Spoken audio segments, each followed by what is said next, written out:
All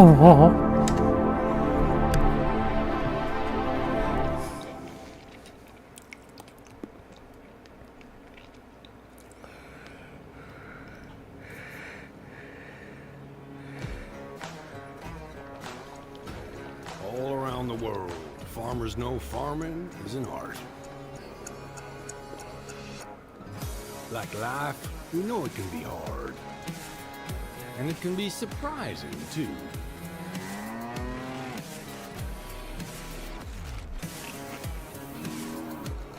But sometimes it's about being at the right place at the right time.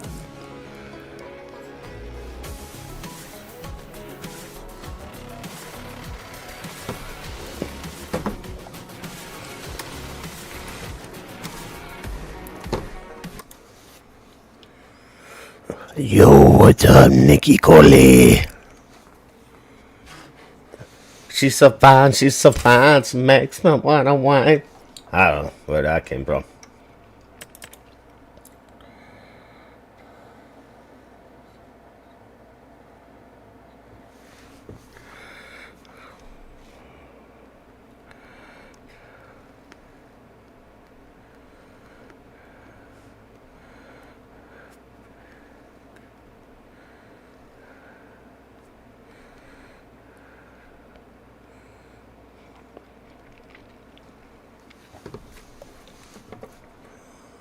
Dun dun dun dun dun dun dun dun dun dun dun dun dun dun dun dun dun.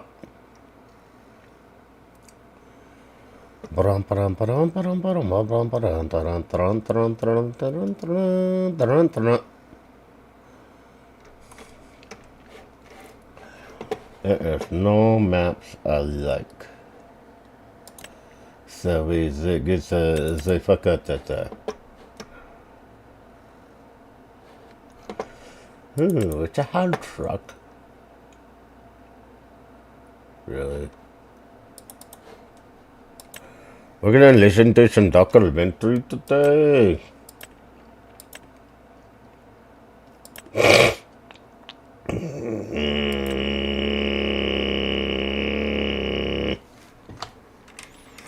Me gone crazy. Me lost a bunch of rockets. I got to know rockets in my brains. La-dee-dee, la-dee-dum, la-dee-dee, la-dee-dum, la-da-la-dee-da-dee-da-dee-dee-dum.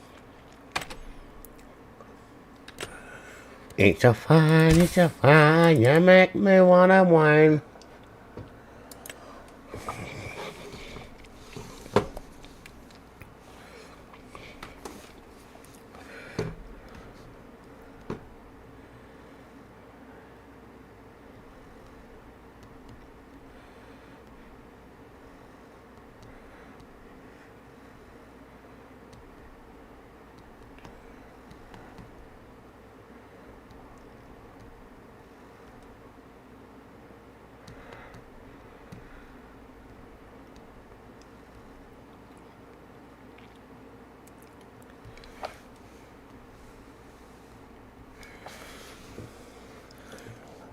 Hello, everybody died today.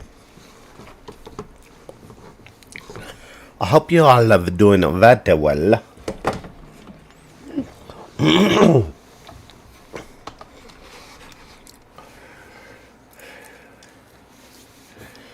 Just got back from getting food. Where's my food? Where's my food? I don't want my tacos. I want the meat citron tacos. Give me my tacos. I want tacos with no. Let's see, ma'am. If you're taking food order, I would like masito tacos with no beans in it. And me don't like beans, and I don't like spicy. Me and spicy hot do not go together. It comes out the ass.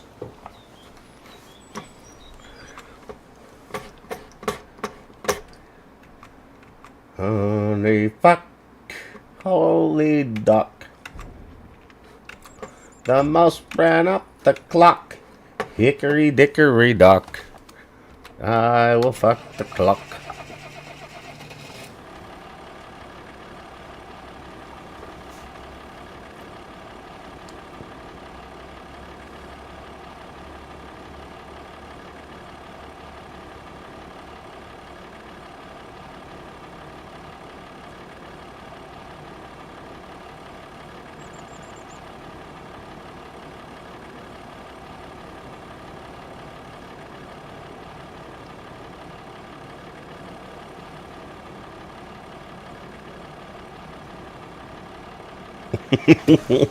Get beans and spicy. No, then you'll have a hot ass. I very well have to put. I had to put my ass in some water. If water don't work, we go put it in an ice bath. I will have to spread my ass cheeks until my ass is done. You know, the getting the hot ass. We can have the hot ass. We got to have a nice cool ass. Me and hot ass don't work out very good. No. Not good at all.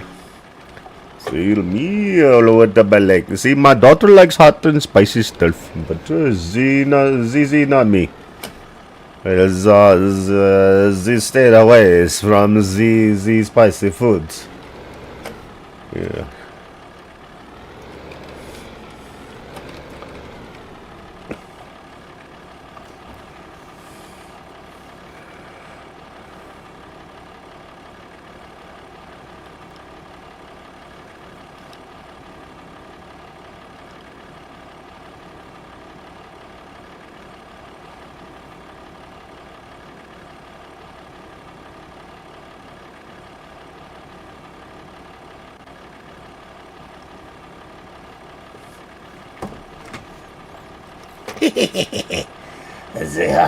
The hot ass. Okay, I quit being a dork.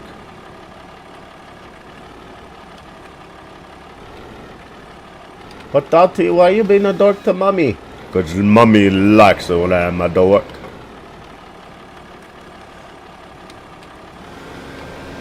My daughter likes spicy foods. Oh, she loves the spicy foods. Not this guy. This guy don't like spicy foods. Me and spicy foods do not get along.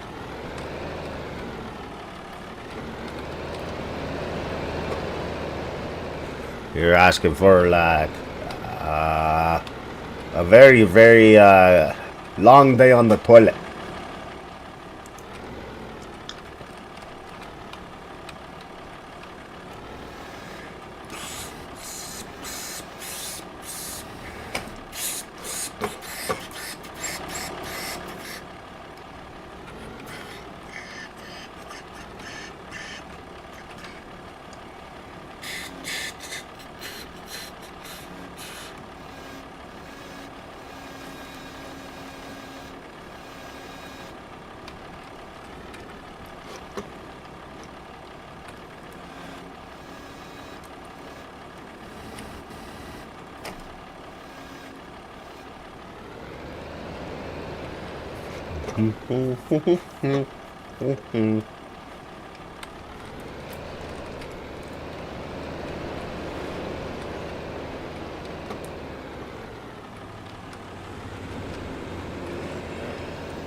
That's a hard not life for I.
I will play with the document soon.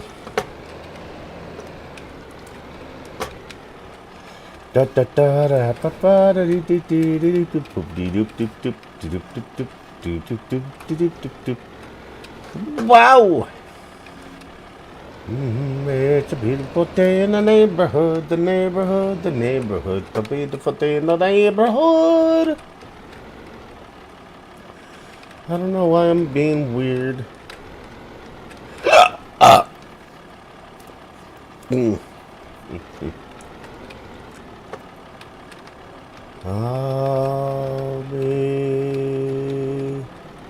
It's a white Christmas.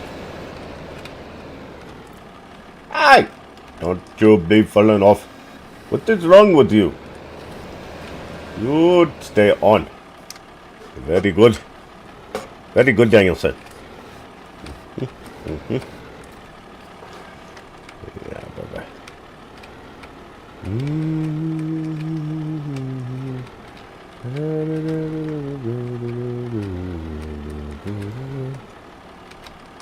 Da-da-da-da-da-da.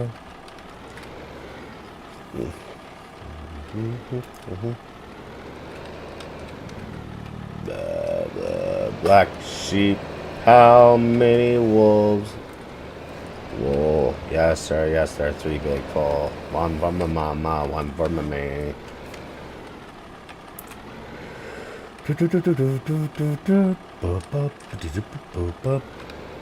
Hello, guy. What's the happening, Gary?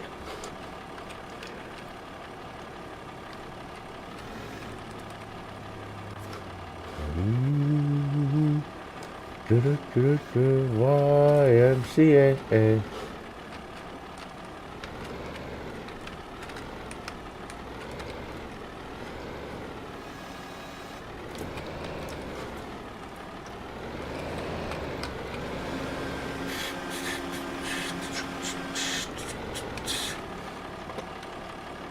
What?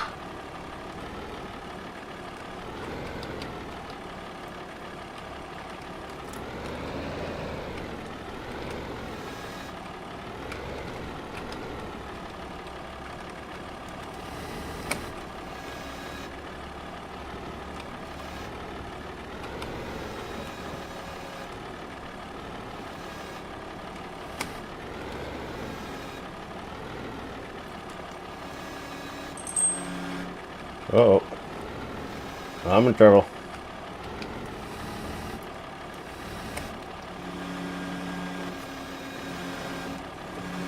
Get the fuck off my forks, you fucking asshole. You motherfucking cocksuckers. Get the fuck off my forks.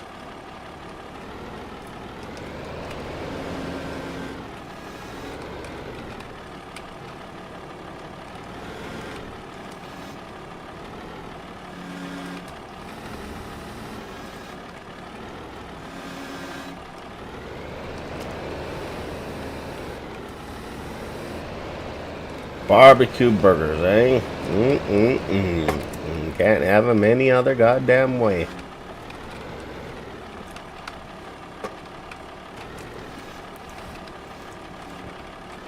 Let's see here. I cooked a full course meal yesterday. I had potatoes, gravy, pork chops with mushroom soup on them, with some onions, and what else? Mashed taters with chicken Caesar salad. I cooked a big meal yesterday. A motherfucking big meal. What else did I have in that? I had some vegetables.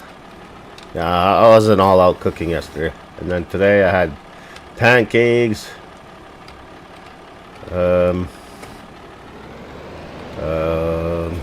What else did I have today?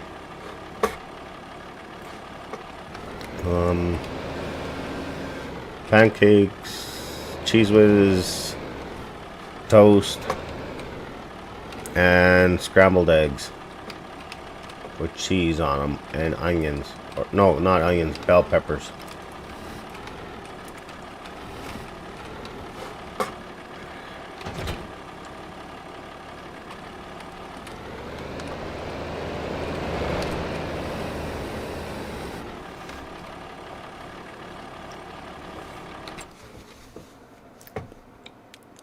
Yo, what's up, Ryan? Hello, Ryan. How's it going, buddy?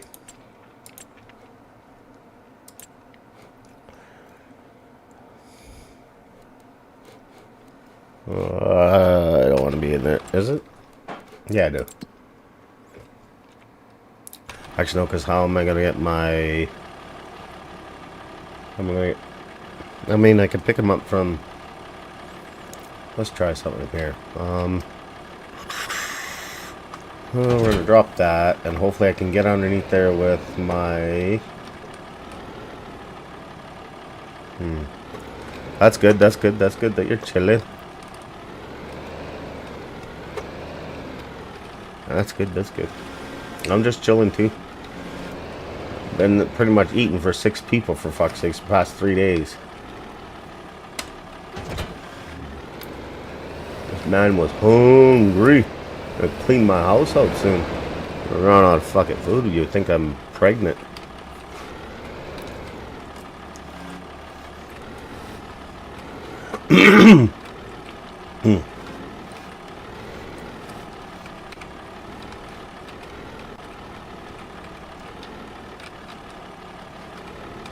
I guess I gotta bring the forks down a little bit. Let's see if my idea is gonna work. A little bit more speed. Oh, that'll work. There we go. Holy shit, the weight's more. Oh. Okay. Gonna revitalize this. Okay, just leave the bale forks. It's a little bit too much weight for that guy. I could have stuck it on the front of that tractor, but that tractor's kind of... No, I could do it that way. I can stick it on that other tractor. Yeah, I could do it like that. Okay. Kick this up. We're going to hop out of this tractor. And we're going to go to this one, because this one, I know it'll pick all that shit up.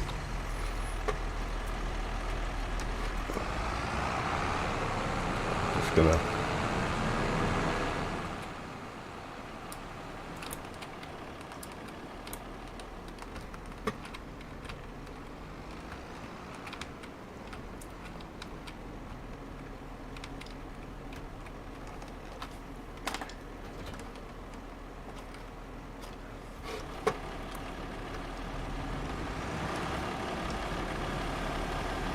Oh, woo!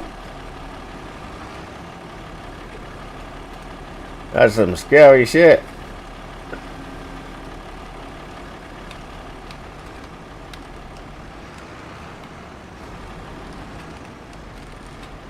That's one heavy ass motherfucking weight. It's okay.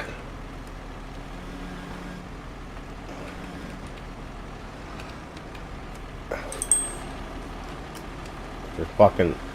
Ah, that tractor's just like boing, doing. Woo! That's some serious sketchy shit right there, folks.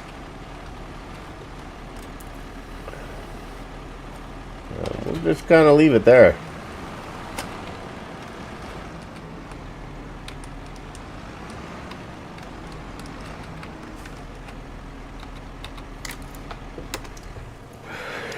It's some sketchy shit. Alright, we're gonna load this guy. Whoa, what the fuck just happened?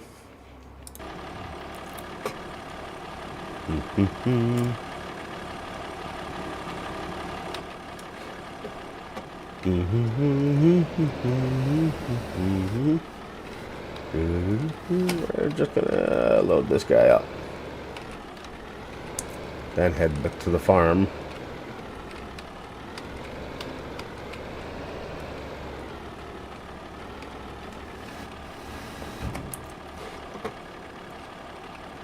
Definitely not in the right spot.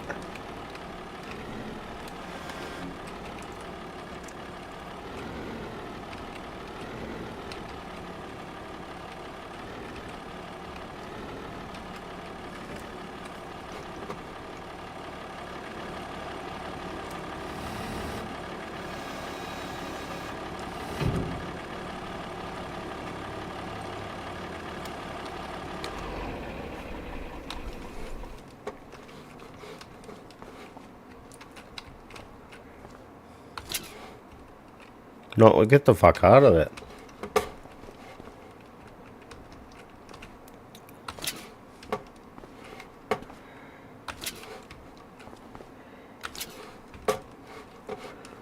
Maybe I should take this guy back to the farm.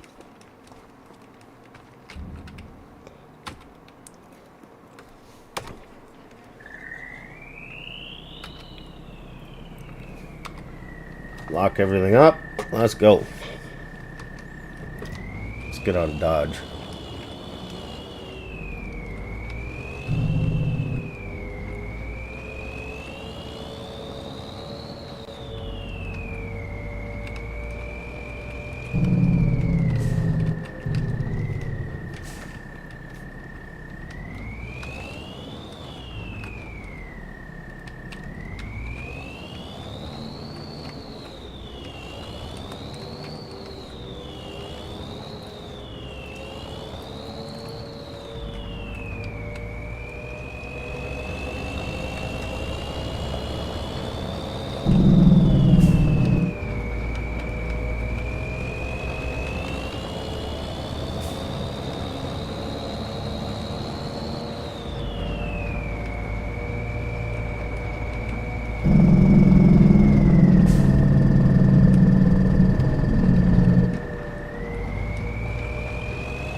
Oh, that was fun.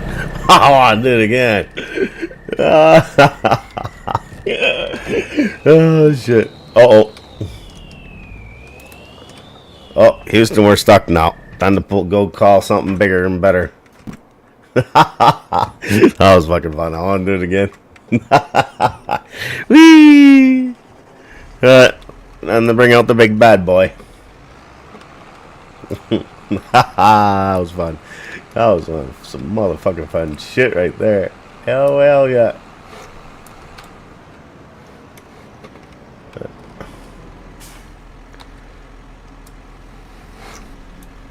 That was fucking fun.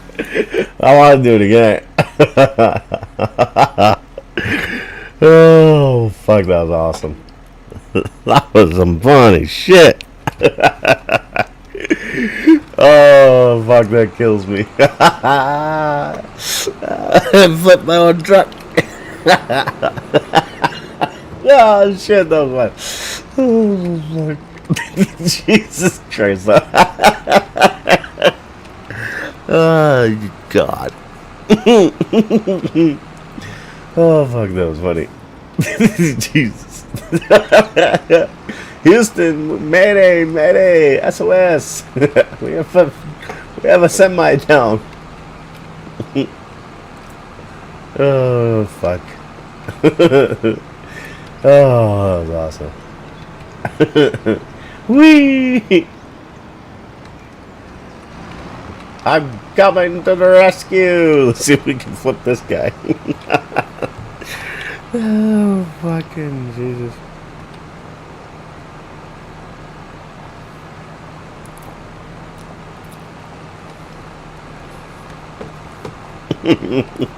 Oh, fuck.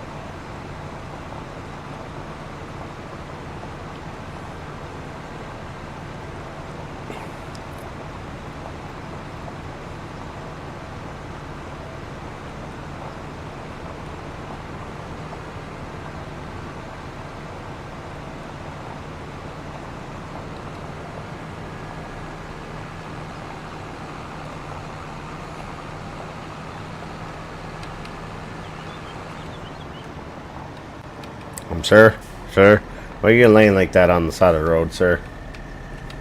What the fuck's the matter with you, sir?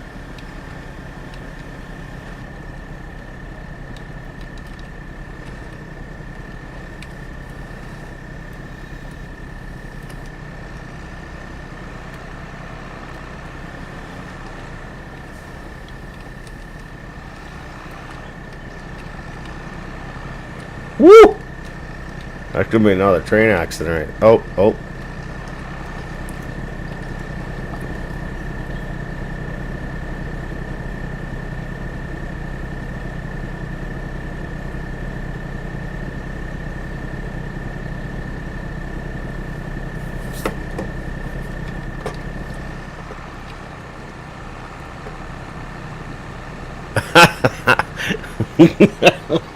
I don't know if fun's the right word. That was fucking awesome. That's all I gotta say. Oh, fuck. That's some badass shit there, man. You ain't a farmer if you can't roll something big. Oh, snap. That's what she says. Baby, I'd like to drive something big in your pants today. Alright, honey, come on over. I like to take you for a test spin. I'll take you for a test spin all day long.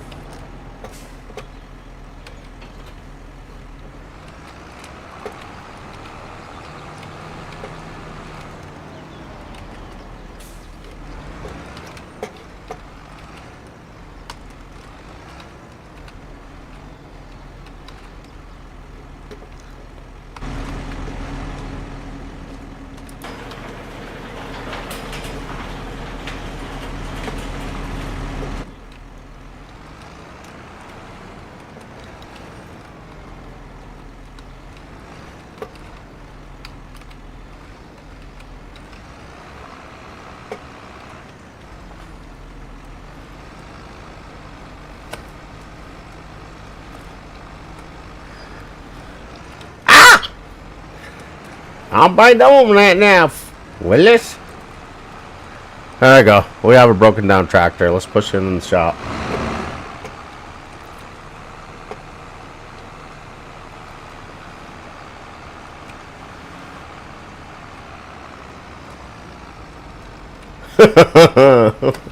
Oh fuck. I am having too much fun. This is fun. Oh, I'm not doing right. Hold on. Get right up in that bumper. Oh, no. I got my thing too high. There we go.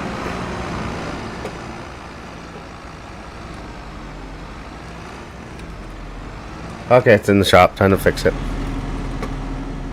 This would be kind of fun role playing.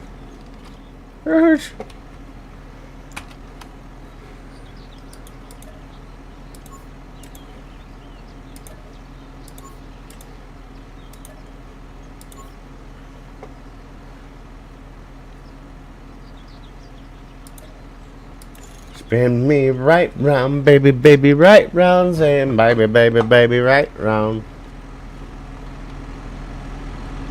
Ah, you old bitch. Ooh, somebody vibrating.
No, Houston, we don't have problems. Semi's mobile, it's fine.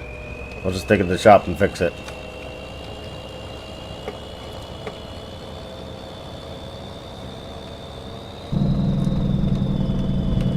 Jesus Christ, this truck don't have good brakes. Jesus.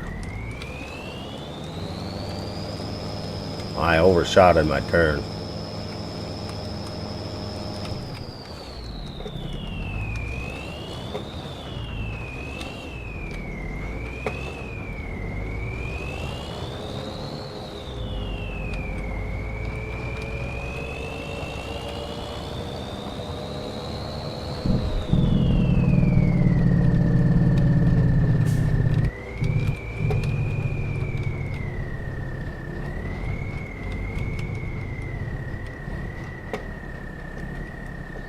I ain't putting nothing in that shit.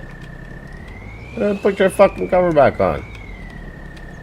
You fucking thing.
Mm. I go get my other fucking machinery.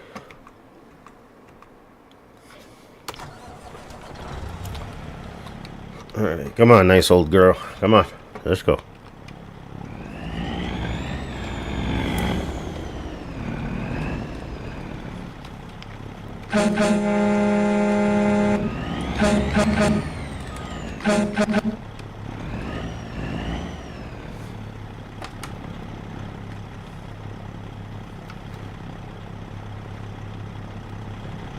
Oh, cool, there is lights in the grill.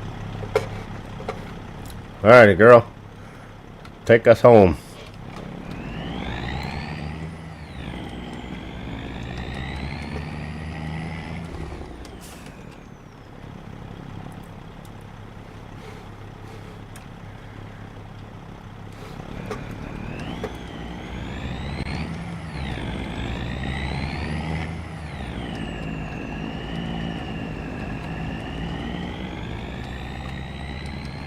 Oh, I didn't want my backlights on.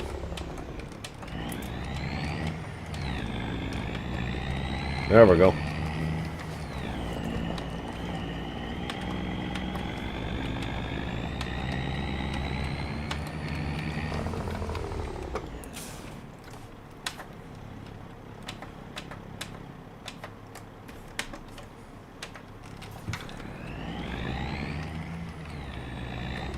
Ah, you fucker. Yeah, you better fucking slow down.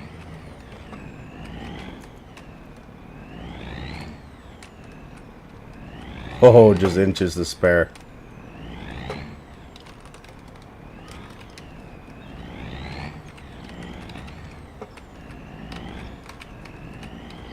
Fuck, I'm just gonna run you a bit. Fuck, man, you're stupid. You are a fucking stupid AI. Fucking AI driver. God damn it. Fuck it, I'm just gonna wing it. Fuck it, screw you. Fuck you. I'll get out of this. Just like that. Come on, spin those tires. Spin those tires. Just fuck his shit up. Fuck his goddamn bumper up. I don't give a fuck. I'm bigger and better than him. I'm gonna fuck you all up. I'm a road raging farmer. Get the fuck out of my way or I'll move you out of my way.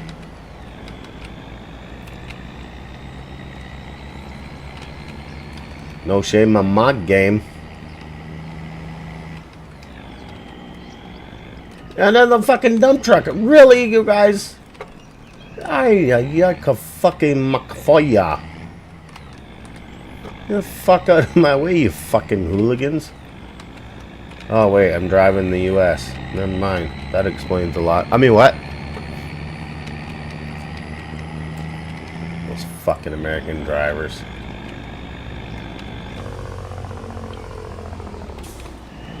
Crazy ass motherfuckers.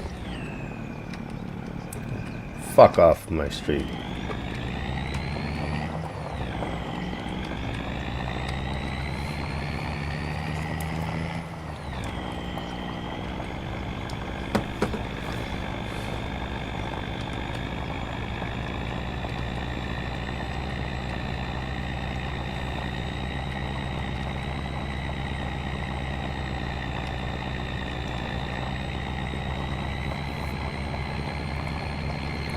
Did you say?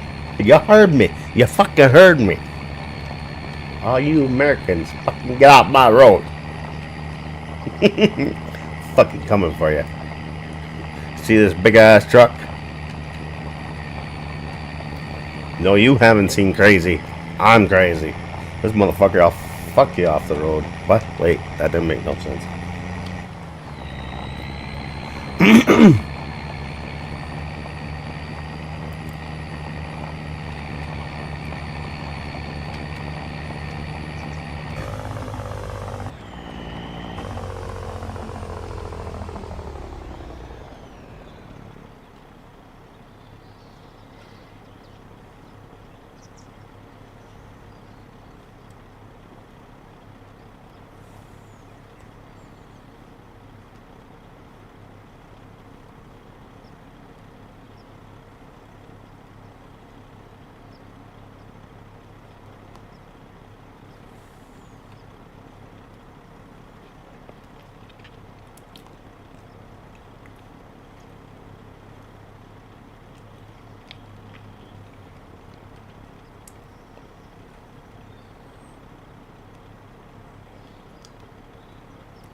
She's like, wait, you never seen Crazy? Hell no, you have not fucking seen Crazy. Half the people won't even ride with me. I'm crazy.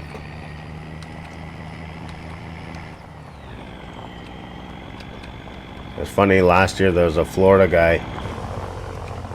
He's driving on the #1 highway past my city, and I fucking snuck up on him. And he was doing good. He was following Canadian laws. It was 80 kilometers an hour. So I think I kind of scared him when I got up right on his ass. He's probably thinking fucking about to shit his pants, I think.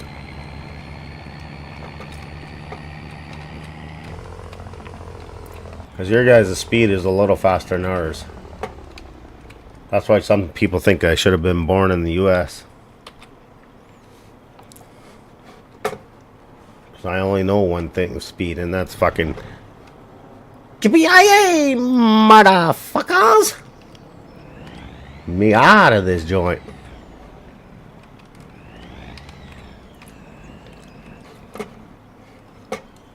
Oh, now I get to chop all those trees down. Okay, whatever. Gotta do what you gotta do. Mm-hmm. That's right. Gotta do what you gotta do.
Alright, let's go check out some fucking... Some farming... Not farming, Who the hell's bugging me? Oh, hello, King and go. Mm-hmm. I just want to borrow this stuff. I really want to mow down trees right now. Yeah, what's up, Doc?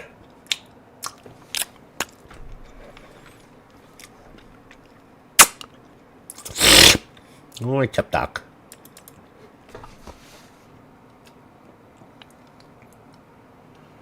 Ooh, a caterpillar. Yeah, we could buy a caterpillar. Let's get a catty. Caterpillar.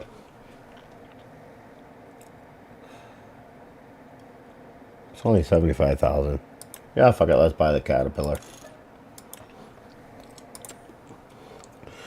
Well, it's going to be doing a lot of work.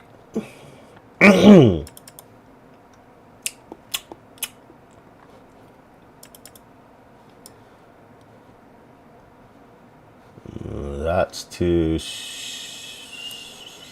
shear a tree.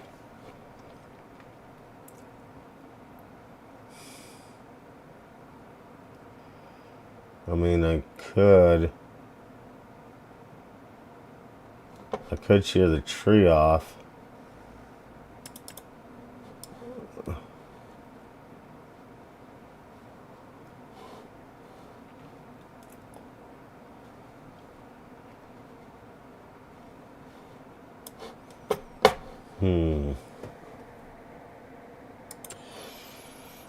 Problem is it gonna fit?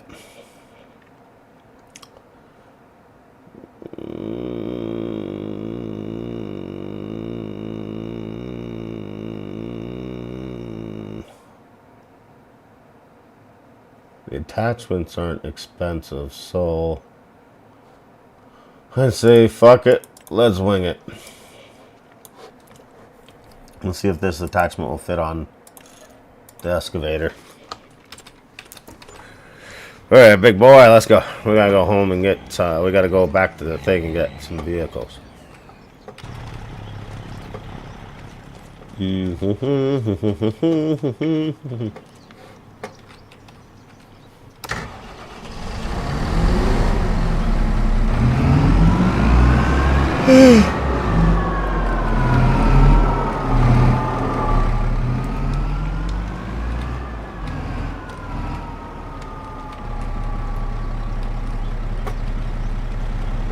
Hi, big daddy. Little mama is gonna come kiss you. Look at the kissing brothers. I'll let them have a good marry. Marry. Look at I married two big tractors. Hubba. How you doing? Alright, that's enough of that shit. I'm gonna go get some more equipment.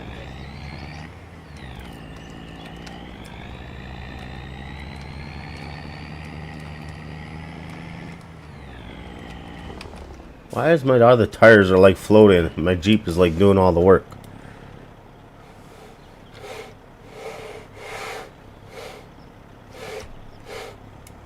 Okay.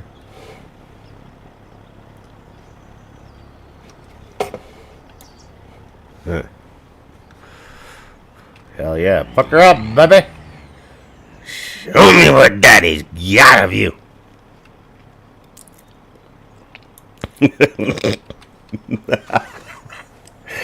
Oh, fuck.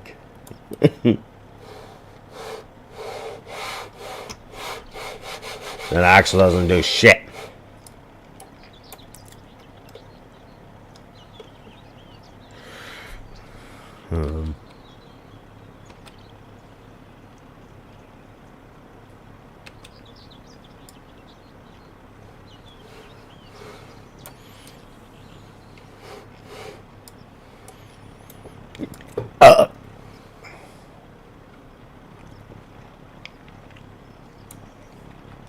There we go.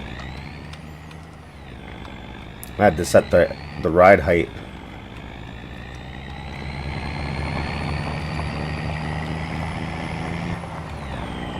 Bye, honey. I'll see you at supper sometime.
ain't no place like home. There is no place like home. There's no place like home.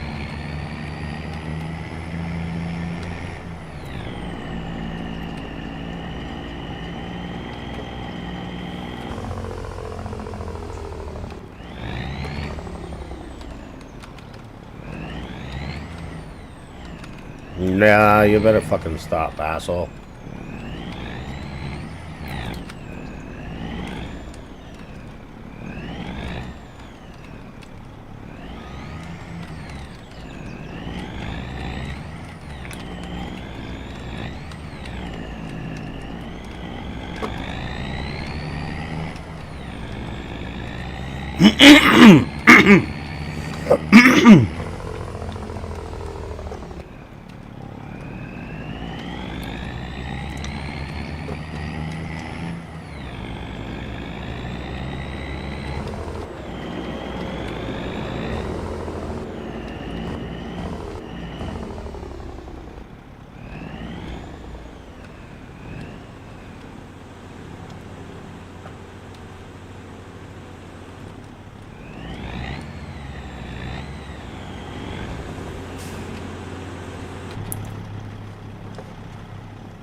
Where's my other stick not?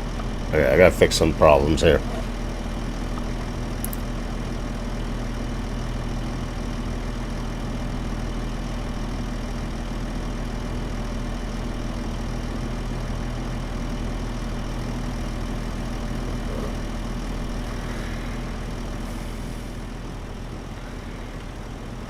Okay, so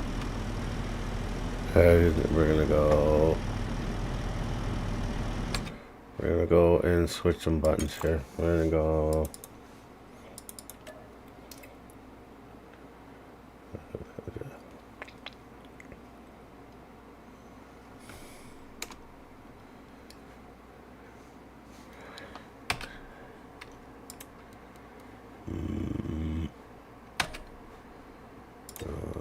So.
Just get rid of them, Gary.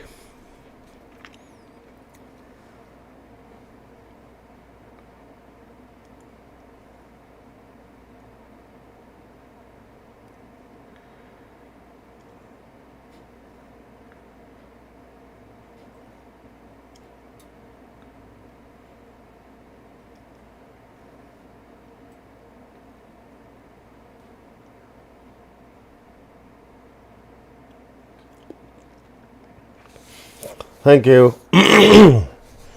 Not putting up with that shit. Yeah, you're right. It's not a fucking job area.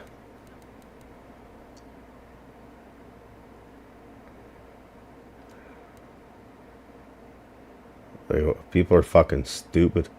They're just so stupid.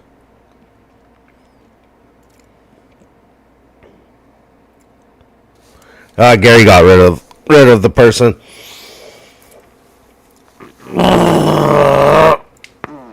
Fucking assholes. That's Gary's right. It's not a fucking job fair. You don't come here.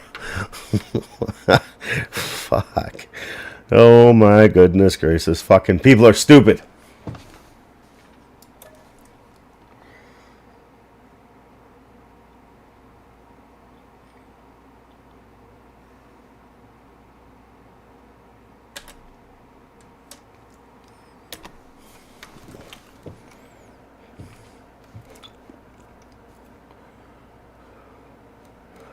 So lower, raise, kicker in, mid wheel up. So I have to program all these buttons.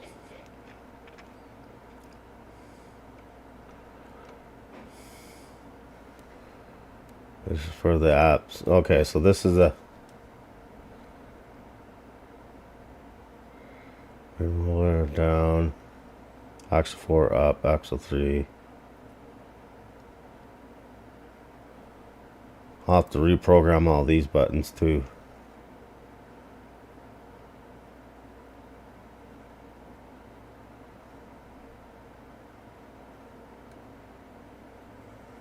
Planes and prairies back, lift and axle.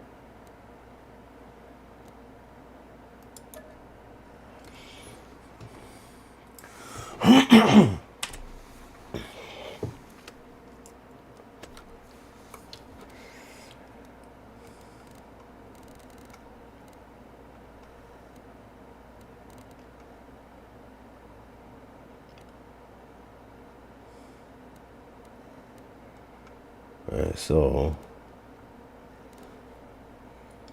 rotate crane. So that's lift and lower. No, raise and lower. Left to right.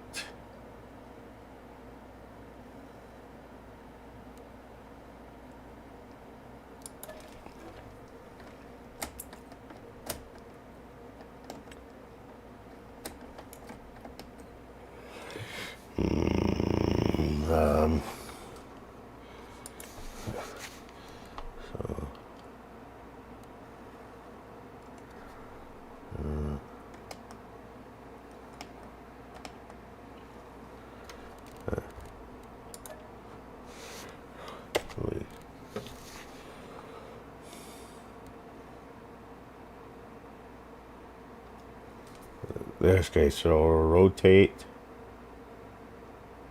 lower and raise. How the fuck did I do this one? I gotta think here.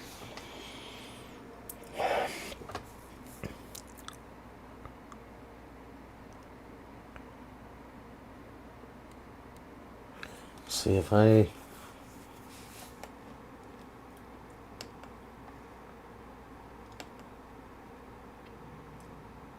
I'm gonna do this. See, it was supposed to be where I can...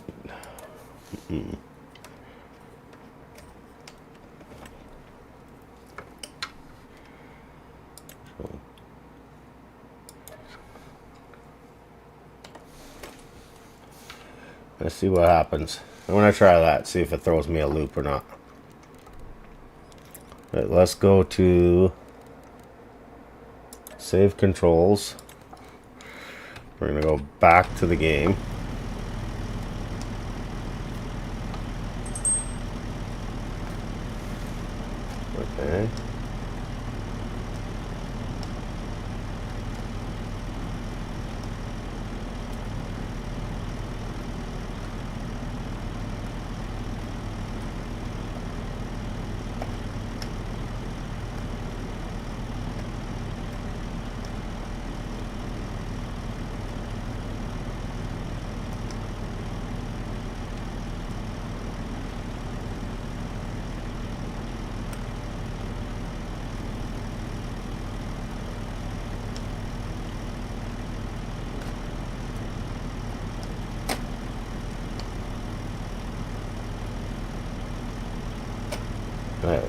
There we go. I think I've got all my controls figured out finally.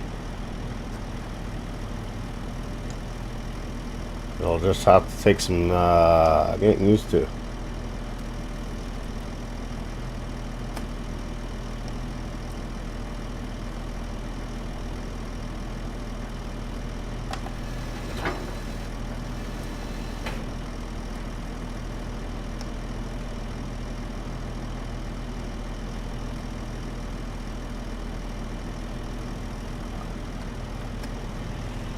I don't mind those controls, it's just...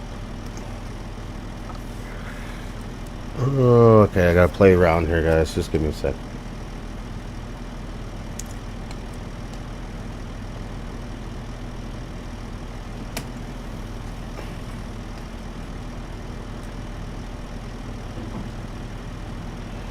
See, I don't mind that, but... I don't know. I gotta reset that. I want to be able to spin...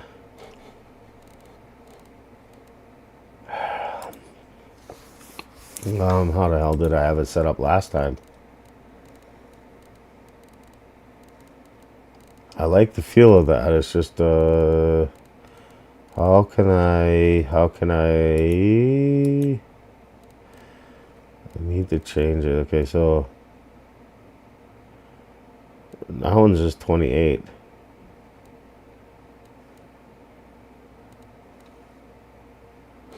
Okay, you know what? I'm just gonna go like this.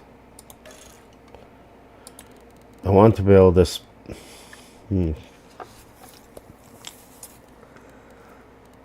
where am I again?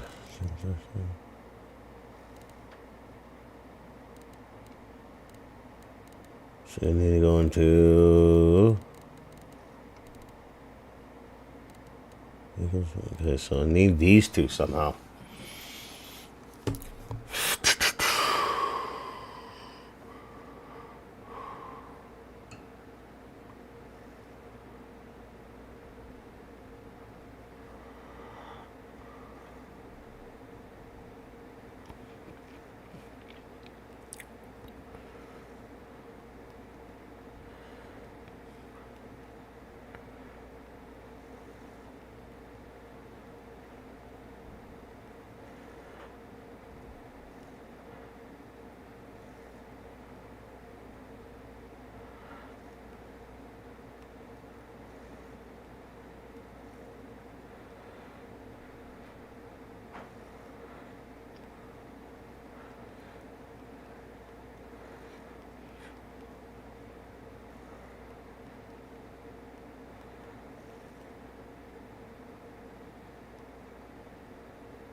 See, I want to be able to take my... Good night, Gary. I want to be able to, like...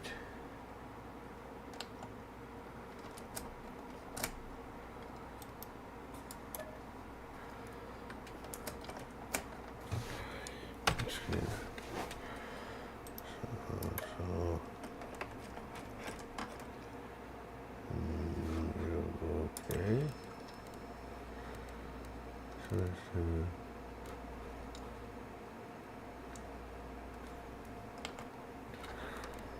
Well, let's try that.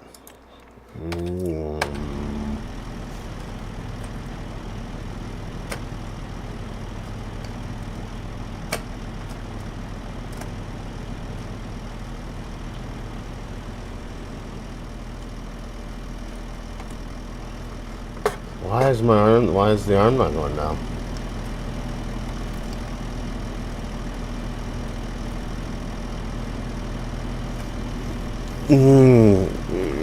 This is frustrating. Oh, that didn't work.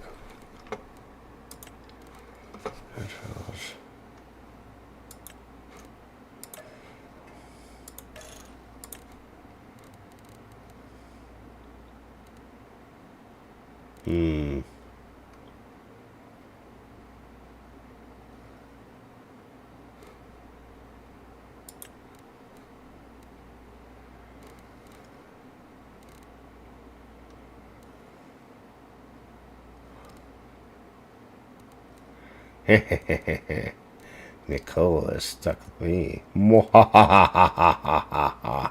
Mwahahaha.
I gotta figure out why the fuck.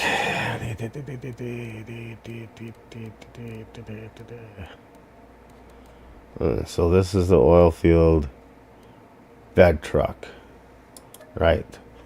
So I want to take the, because it's just this free spool. So let's do that. Okay, we are going to save the controls of that one. Okay, we're going to back up. Because this just does this. That's the turn.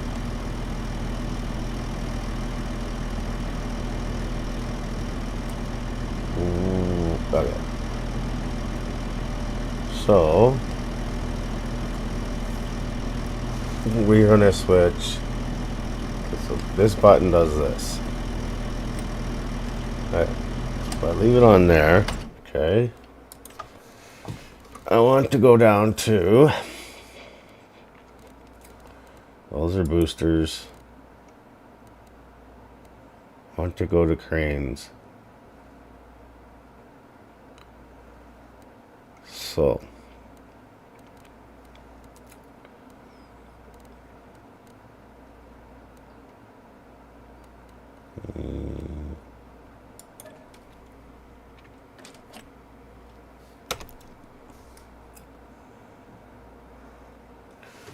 okay. We're gonna go save.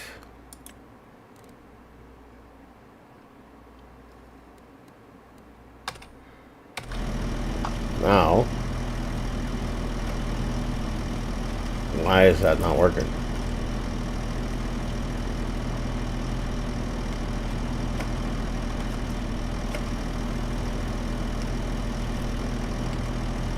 Okay. That is not gonna work. This is a bitch. It's a bitch. Bitch. Bitch. It's hard to fuck it out. You let the whore.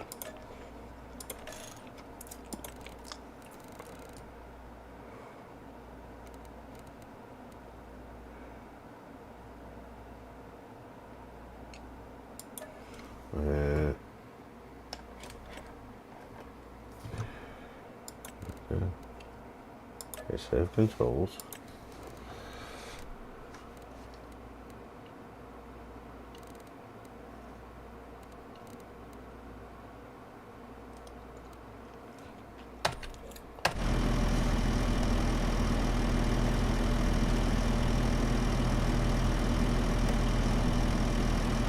There we go. I gotta figure it out. I had to change some fucking joystick buttons.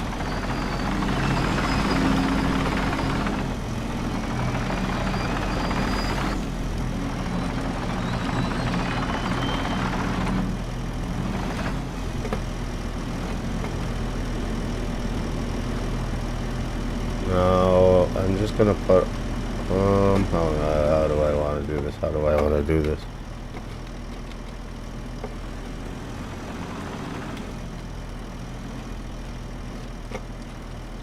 just take this guy and we'll spin it this way.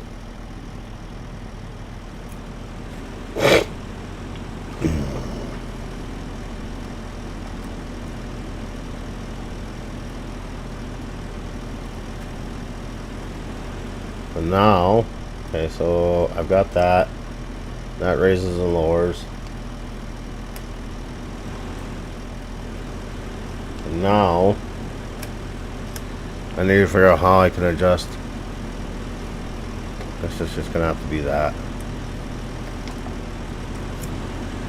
One mystery puzzle at a time. Yeah, I'll get all my joysticks done.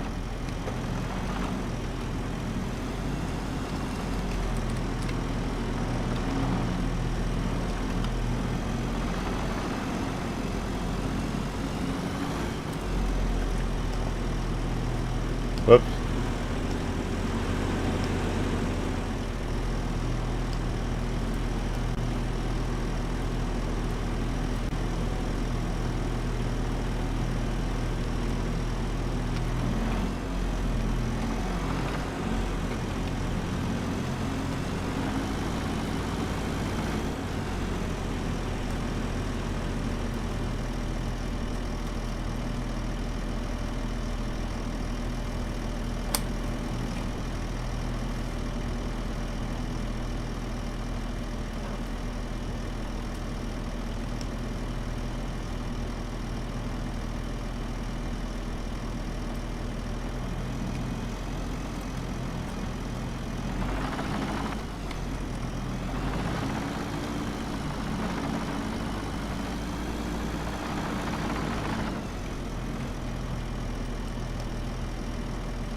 Whoa.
Okay.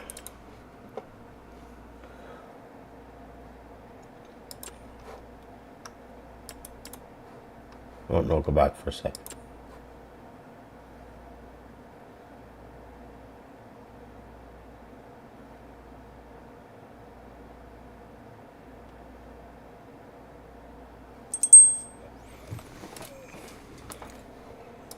Well, we're just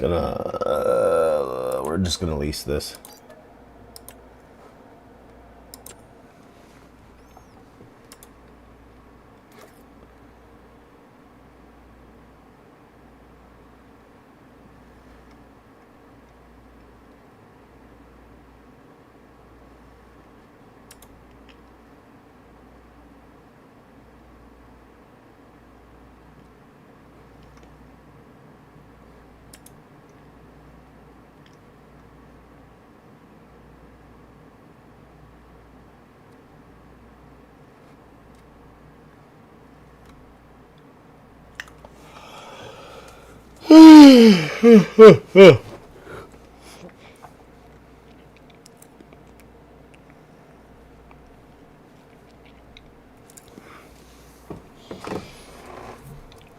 Okay,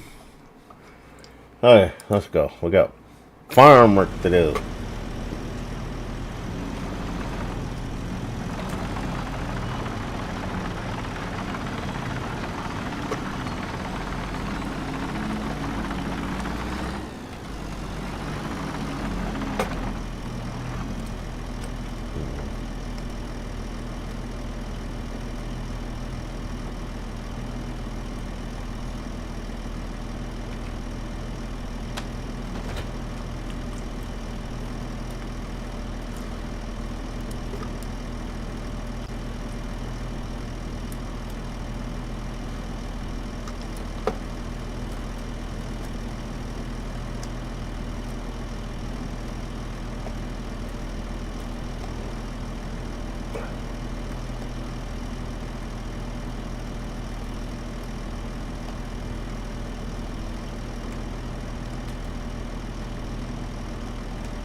I moved this. Had to move the skid steer tracks.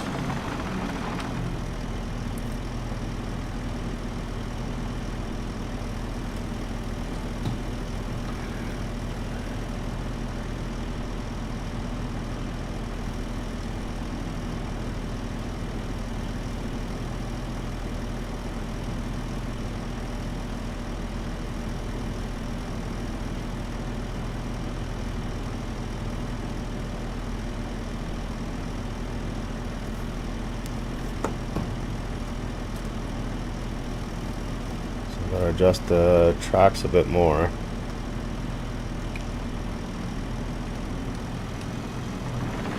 Oh shit, went too far.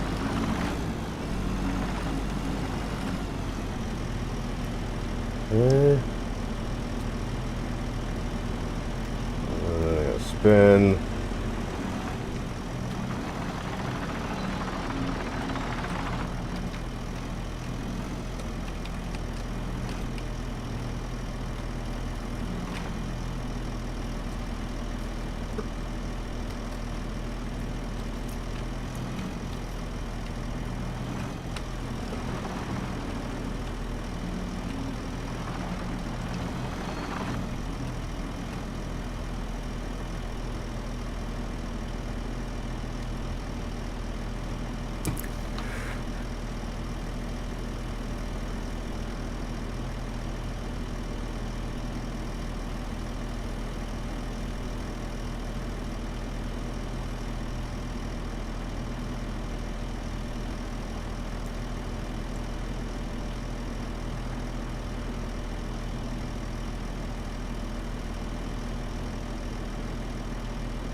Oh shit. Oh, yeah. This excavator needs some help. She's a little light. Now that I switched all the controls, I'm trying to get used to them again.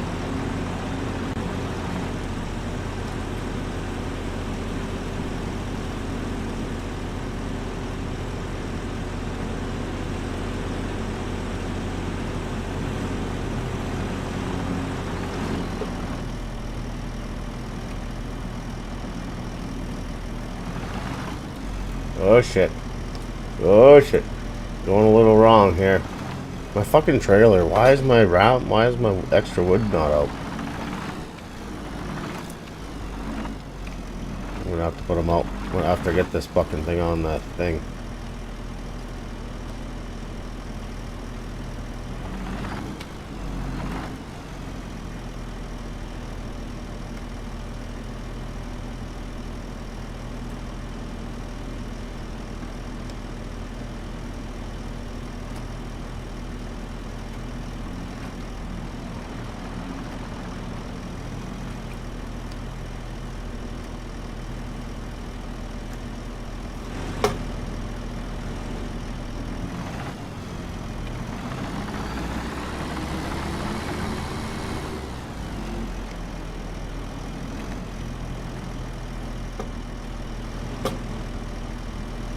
Oh, I might not need the extensions. I'll probably just be legal enough to drive like this.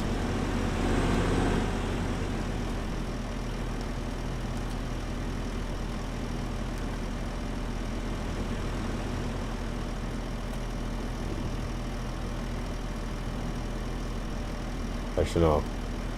I'm gonna tuck it in. It's not gonna work like that, is it? It should. Let's see here. We need to go. We need to tuck this underneath the belly of the excavator.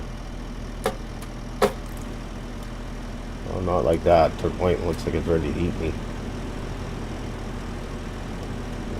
Go down, down, down, down. That's a touch and go. I don't think it's gonna work. I'm just gonna have to how can I do this? Because I cannot I know what I'm gonna do. Kick this motherfucker way up. Sink this down.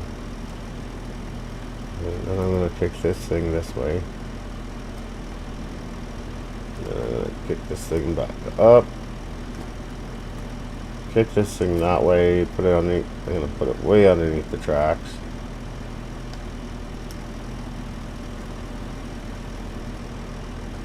I'm gonna kick this thing this way, and then I should be able to kick this fucking arm out.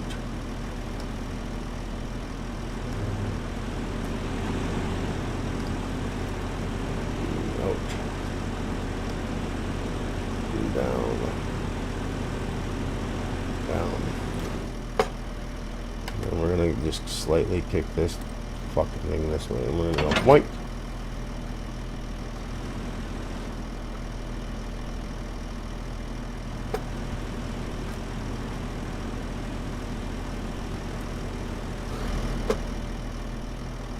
And we're gonna just go like this.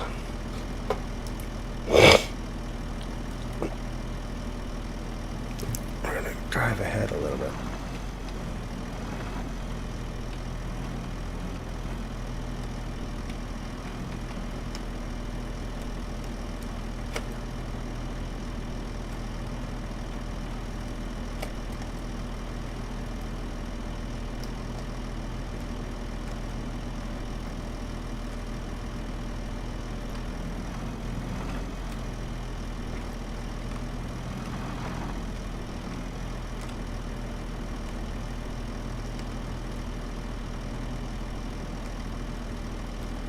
Good enough.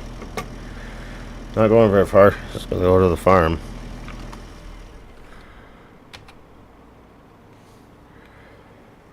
Just gonna kill that. Good enough, I say. Let's just get to the farm and chop some trees down. I'll let them work.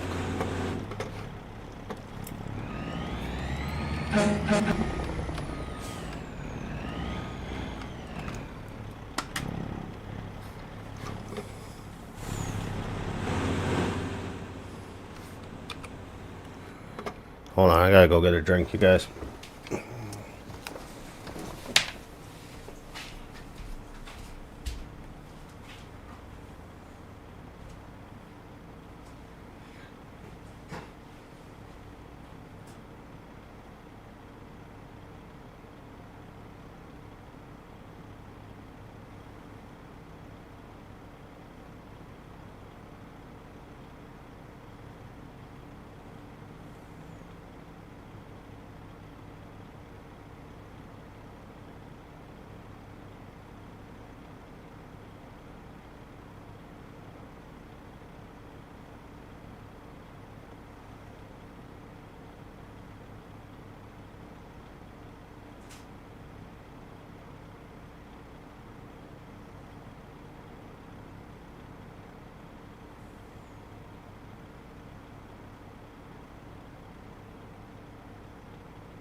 Oh, I'm playing Pokemon Go, sorry. Ooh, there's some Pokemons beside me. Who's this guy?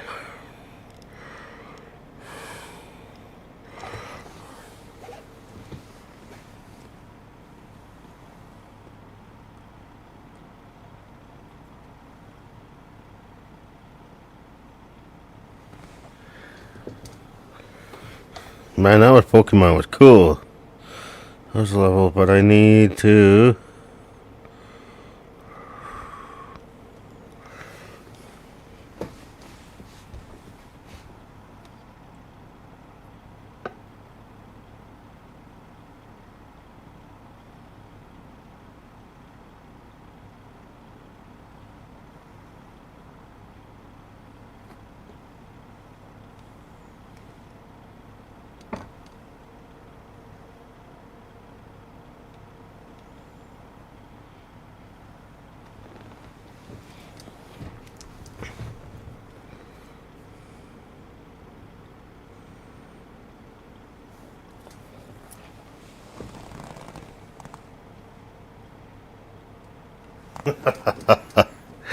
Oh, fuck.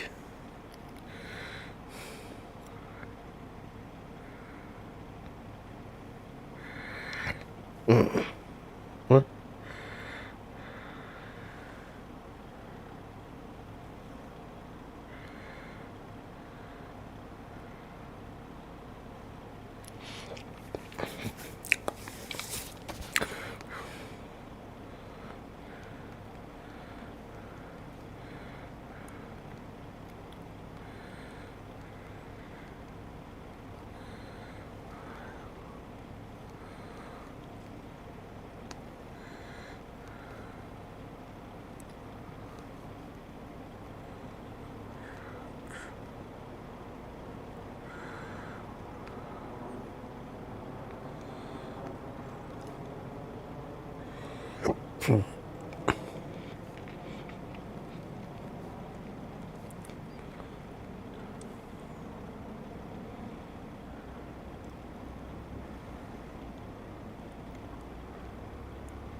Okay, let's go.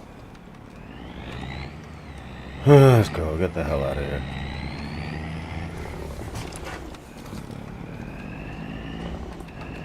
Let's see how many more stupid AIs can run into this truck.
Oh, damn it, what? Really? Oh, fuck, is that tree too thick? What are you having this fucking thing then? Actually, you know what? Fuck it. I'll do it my way. No tree's too thick.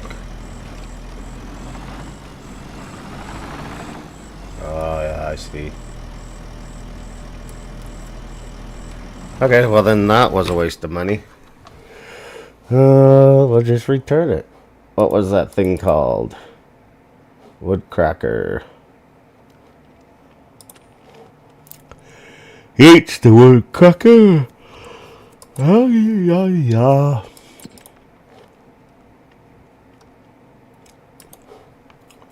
to wood cracking my fucking, you know what, ass.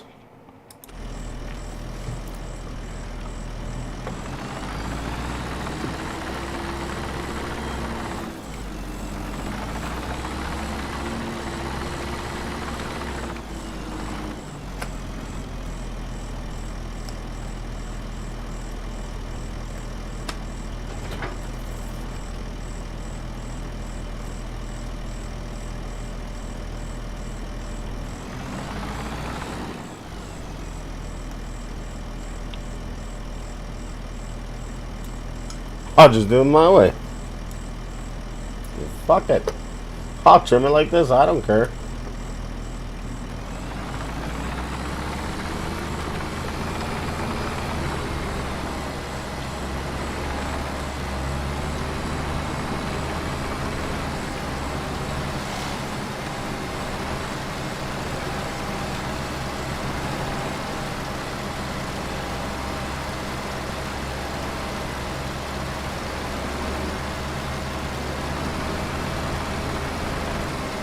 Oh, it won't work like that. Don't.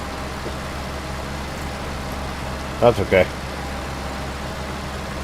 I got a way to fix that fucking problem. It's called a fucking chainsaw. Come on, tree. Wherever you fall, that's where you'll draw.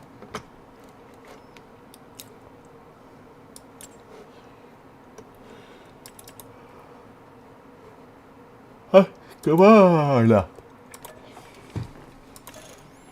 Fuck it. You won't fall that way? I'll use my goddamn chainsaw, you fucking twigger. I don't get two shits. She'll come down one way or another.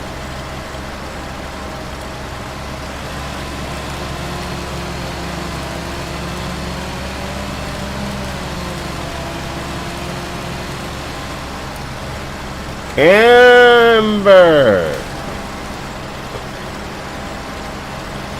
I'd say that was a well-used piece of machinery. Okay.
Aha!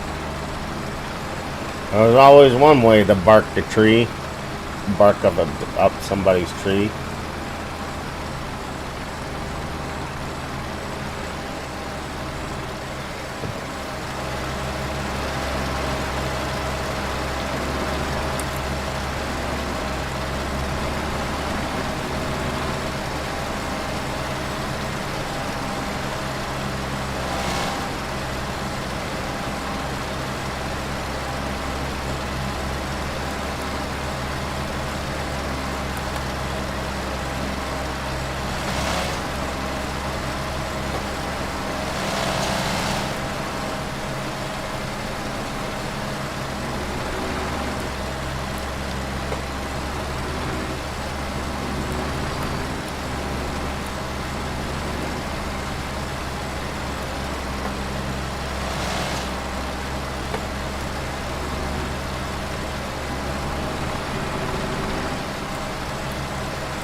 Fuck it, when in doubt, pull out the chainsaw.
Does Nicole want me to play a documentary?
Oh shit, I'm stuck. Oh, there we go.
Look, I can even see all these branches.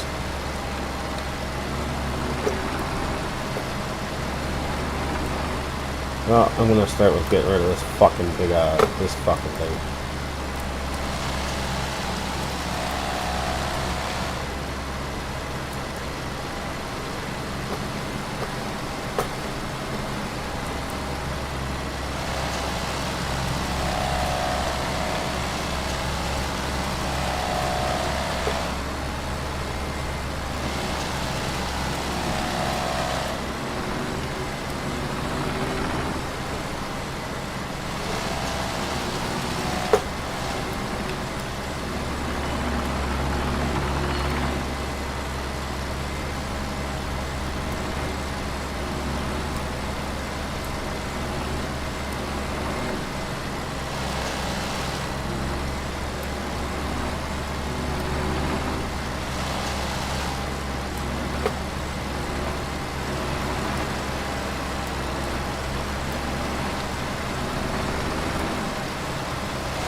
She kind of just like laid down and said that she felt dizzy and she wasn't feeling well.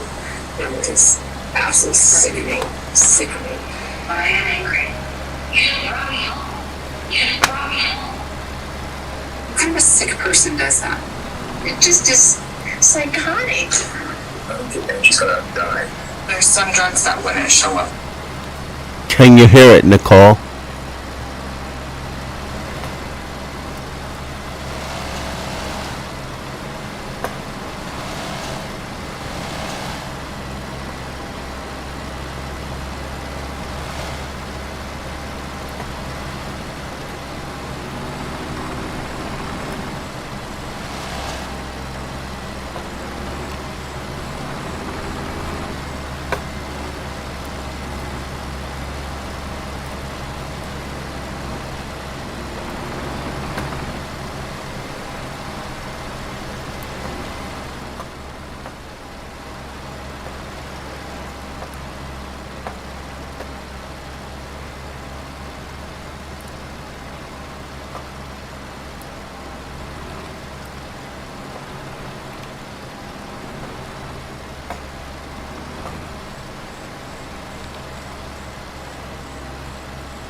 Okay.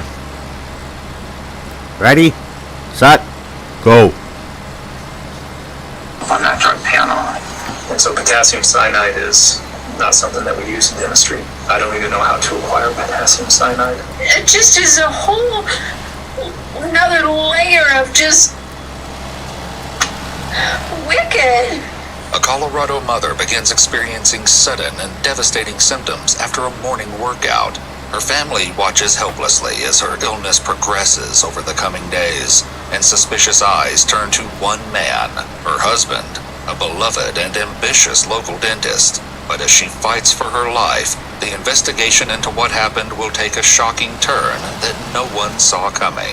Our point is not to put you away, it's to put the person away that caused this to your wife. And that's where we're at. That person is my wife. The following report is based on official police records, and most of the footage has never been seen before until now. It's Monday, March 6, 2023. Home surveillance cameras are recording as 45-year-old Dr. Jim Craig exchanges pleasantries with his wife Angela before heading to work.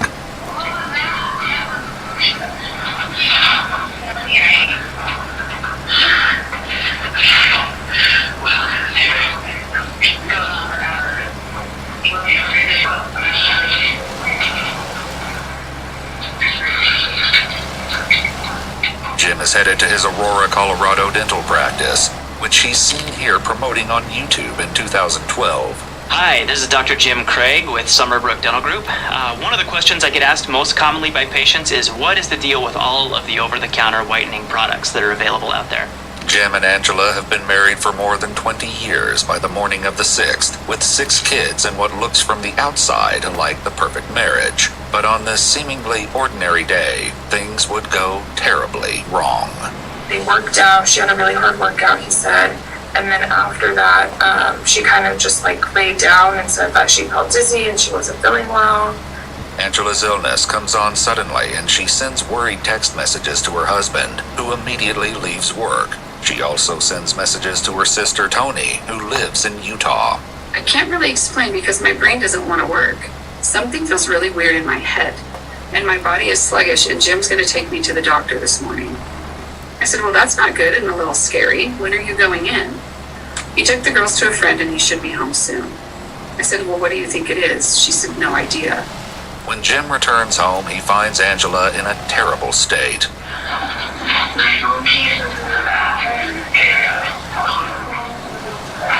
Jim is seen carefully leading his wife to the car, and even from a silent video, it's clear that Angela is barely well enough to walk. They go to the hospital, but the doctors can't figure out what's wrong. Jim brings her home that afternoon, and he later tells his office manager that Angela suspected something was off. He said that he initially thought that she had taken something, and that's what was causing all of this. And then he said, and I think she thinks that I drugged her.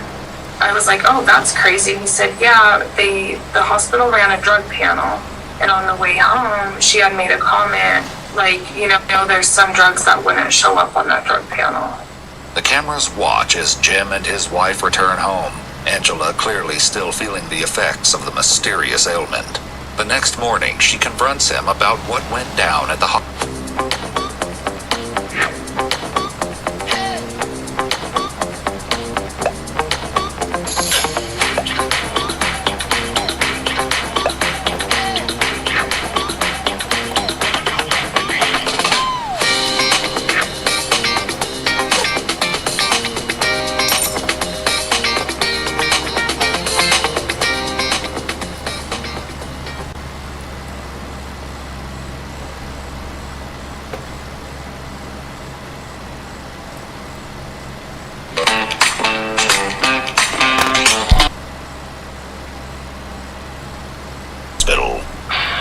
It may not be your fault that they didn't do their due diligence or anything like that, but it's your fault they treated me differently.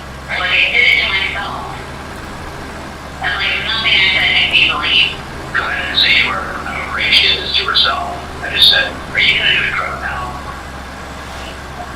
You think that's not enough? Neither of us said, I think she did this to herself, or I think she took drugs, or I think that. Neither of us said that. And I don't think it was all her fault that you actually suspected me. Well, I also wanted a drug now because you were accusing me. I wanted that for me too. It may be the first sign of strain caught by the cameras, but as those who know the couple best will reveal, it's far from the first crack in their marriage. 6 years ago, their relationship nearly collapsed. He came home and announced that he'd been having an affair and he was leaving her. And she was distraught, of course, because she'd been trying to hold their family together for all these years. And she was trying to figure out whether she should just leave or try to fight for it or see, is he serious? You know, but she was pretty solid on the affair. But Angela didn't want to divorce, and according to her sister, the infidelity was quickly overshadowed by an even more serious incident. And then she called me one day and she was mad. And I'm like, of course, nature of life with when someone's cheated on you, right? She said that he had sedated her. According to Tony, Jim drugged Angela without her knowledge so that he would have enough time to carry out his final plan, injecting himself with something that would end not only his marriage, but his life. He never went through with it, but the emotional wounds from that day had not healed by the morning of March 7th, 2023. Well, I also wanted a drug now because you were accusing me. When texting her husband the day she suddenly fell ill, Angela wrote, "I feel drugged." Jim replied, "Given our history, I know that must be triggering. Just for the record, I didn't drug you." But I am angry.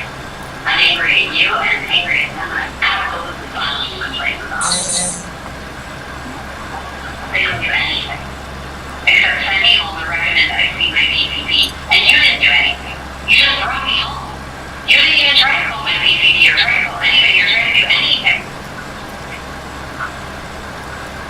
You just brought me home. Angela's suspicions may not only stem from the drugging 6 years ago, but from something that happened much more recently. So when she texted me, she started it with, I'm not really ready to talk yet. That's right. Yeah. But I'm leaving Jim. He's left, how did she put it? He's made it impossible for me to stay. Only 4 months before falling ill, Angela discovered that Jim had created a profile on a matchmaking site called Seeking.com. Before long, he'd found a woman to spend time with. James and I had a relationship for, honestly, I think it might have been like 3 weeks, maybe a month. Okay. And it was like November and December, ended in December. This is embarrassing to admit, met him on a sugar daddy site. Okay, did he take you on any vacations or anything? He did. That was December. We went up to Bozeman, and then his wife found out, and immediately the next day we came back to Denver. Okay, so she found out while you guys were in Bozeman. Correct. Is what he we had told only, you. Okay. we didn't even spend 24 hours in Bozeman. Oh my God, okay. Yeah. Jim managed to smooth things over with Angela, promising that he was merely stringing women along with attention and money, but with no intention of actually cheating. But even on March 1st, after Jim returned from a speaking engagement in Las Vegas, texts show that the mistrust remained. Is there anything else you're not telling me? Angela asked. Jim replied, no, there really isn't anything else to disclose. I really was in Las Vegas by myself, and I don't want to sleep with anyone else but you. By March 8th, 2 days after Angela's trip to the hospital, things have settled a bit, or at least it would seem.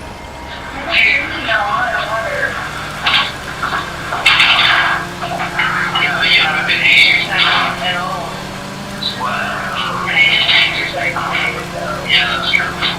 You don't exercise things.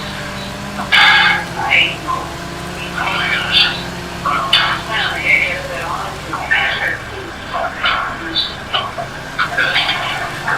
Exercise day and then like be on the bathroom floor. The day passes without incident, but the next day, Angela takes another sudden turn for the worse.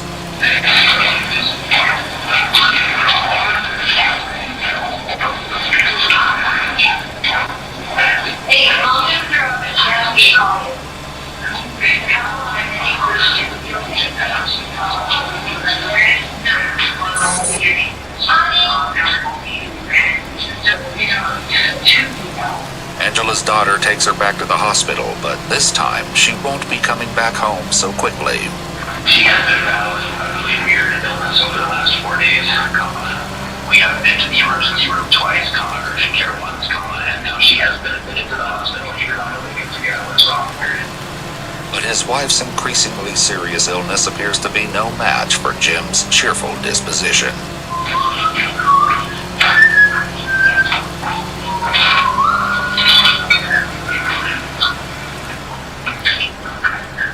This energy would extend to his interactions with Angela's family and friends over the next 5 days, as he updated them about her condition. In one text, he says of the medical mystery, if it wasn't my wife, this would be kind of a fun puzzle to try to work out. It's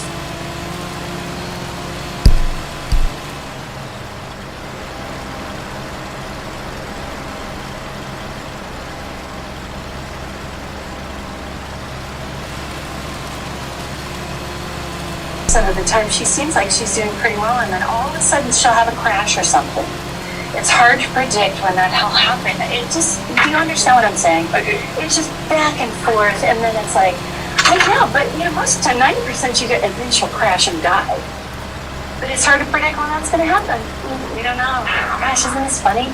This is like a conundrum, isn't it? Crazy. But look at this funny joke. The sickness wasn't getting better, and the doctors did every MRI, CT scan, test, labs, everything. No one could figure out what the heck was going on.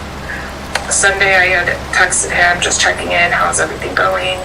Going okay. She had a huge crash last night, and the doctors had a hard time reviving her again, but today is a lot better.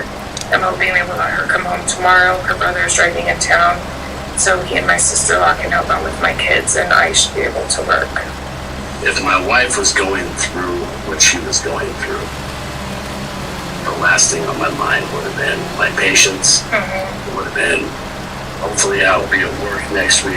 None of that stuff, right? Right. My full attention would have been with my wife. Right. Did that strike you is odd. It did. Yeah. And what was weird to me too is one day last week, and I don't remember what day it was, but I was talking to him on the phone, and he had made a comment, I don't think she's going to make it through the night. On Sunday, March 11th, 2 days into Angela's hospital stay, Jim calls her sister, Tony. And he just says, and I'm telling you right now, Tony, if she dies from this, I'm not allowing him to do an autopsy. Okay, so this is where it came in. And I said, whoa, This is where she is not dying, number one. And number two, why not? And he's like, well, they don't know what they're doing, and they've already done enough to her, I'm not letting them cut on her. But despite Jim's pessimism, Angela slowly improves. And by Tuesday, March 14th, the hospital sends her home once again. That night, Jim texts her sister to provide a grim update. Tony, I'm not gonna lie. I don't want to tell the whole family this, but she doesn't look good. It's not as bad as when I came home on Monday and saw her, but she's in really bad shape. This time around, Angela's brother Mark and his wife are in town to watch over her while Jim goes to work on Wednesday morning, March 15th. She wanted to try to come outside, and Jim had pressed, make sure she takes her meds that morning. Make sure she takes her meds. And she went back into her room, and 30 minutes later, Mark went in, and she did not look good. And she was not doing well. The camera watches as Mark and his wife lead her to the car to head back to the hospital. It would be the last time Angela would ever appear on her own home surveillance cameras. They get to the hospital and check Angela in. Not long after, Jim is seen on camera arriving at the hospital himself. He stays for about 20 minutes and then leaves again, right around the time Tony calls him to find out what's happening with her sister. And so I called him. I'm like, I want to know what's going on right now. And so he starts talking to me, but he's not at the hospital. And I'm like, you're not there? And he's like, well, I had to go, apparently he had gone to the hospital. Mark said he did initially come there, but then he told me, I had to go back to work and get some things kind of squared away, so I can go back up to the hospital, and I'm just going to run through a couple of drive-thrus and get some food. Started getting some text messages that she wasn't doing well again, and things were not really looking good at all. Like, things took a turn for the worse. Jim and my wife had more communication today. I had no communication with Jim until I got to the hospital. Okay. But I started getting more information from my wife today. And at one point she says, she called me and she's like, I think she's gonna die. And I was like, are you being serious? On the surveillance system, Jim is seen going into Angela's room, leaving, and then going back in again, all within the span of a few minutes.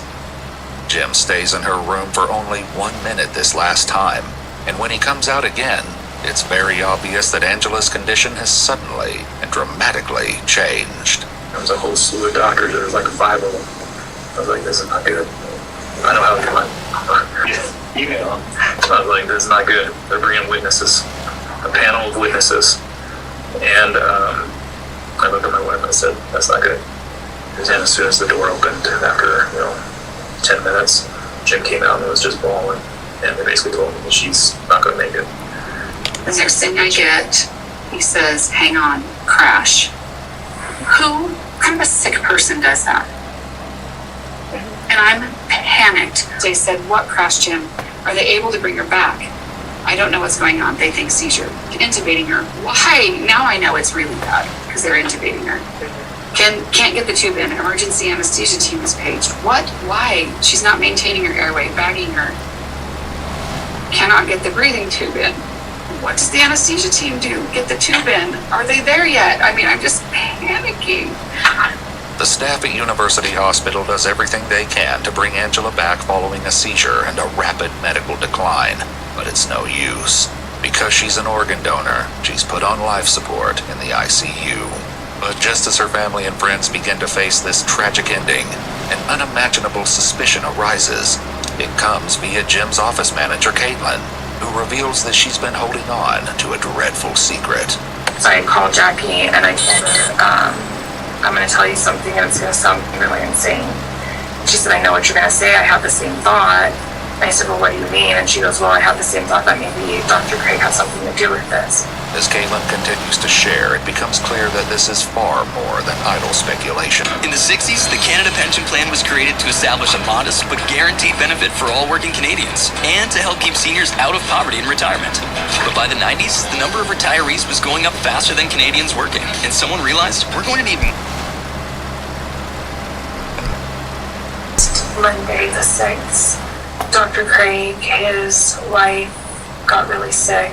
That was the first day that he left in the middle of the day to go to the hospital. Later that night, he had come back to the office. Everybody had left. I was still working. So when I was leaving, his office, like his light was off, and so I thought that he had left. And when I got to the very last operatory, he was sitting in there, and he was sitting in the dark. The light was off, and he was on the computer in there, which was really strange because he has a laptop and a desktop in his office. Caitlin would soon have a very good reason to question what exactly Jim was working on in the dark. So I left the office about 5:45, and he had texted me at 6:06 saying that he was having a personal package delivered to the office, and when it came in, to please just put it on his desk. This past Monday the 13th, it came in. My receptionist is the one that originally got the box and opened it. And when I was putting the packing slip back into the box, I saw that it said potassium cyanide. And so I closed the box back up. I gave it to him. I looked up what cyanide poisoning was, and kind of was looking at the side effects from that, and that was everything that his wife was going through. Caitlin shares this terrible secret with both of the practice's managing partners, including Ryan, who is still at the hospital. And so potassium cyanide is not something that we use in dentistry. Okay. I don't even know how to acquire potassium cyanide. I've never looked at how to acquire potassium cyanide because it's never something that we would ever use in dentistry. Disturbed by the potential implications of this package, Ryan decides to tell a member of the hospital staff, just in case there is still a chance to save Angela. And I just said, I'm not accusing Jim of anything. I'm not insinuating anything. I'm concerned about if this is potentially reversible. I know it's been a mystery of trying to figure out what's going on with Angie, but in lieu of this information, If they can give her something, right? There's something. I mean, I've never Googled cyanide poisoning. I don't know anything about. It's outside my scope of practice and my realm of practice. I have no idea. It was pretty brief. It was pretty quick. It was like maybe 3 minutes. Sure. And he was obviously like, what the heck? Taken back by what I was saying. I was taken back by what I was saying. Angela, who no longer shows any signs of brain activity, is beyond saving. But the staff wastes no time in contacting. We love spending our summers outside.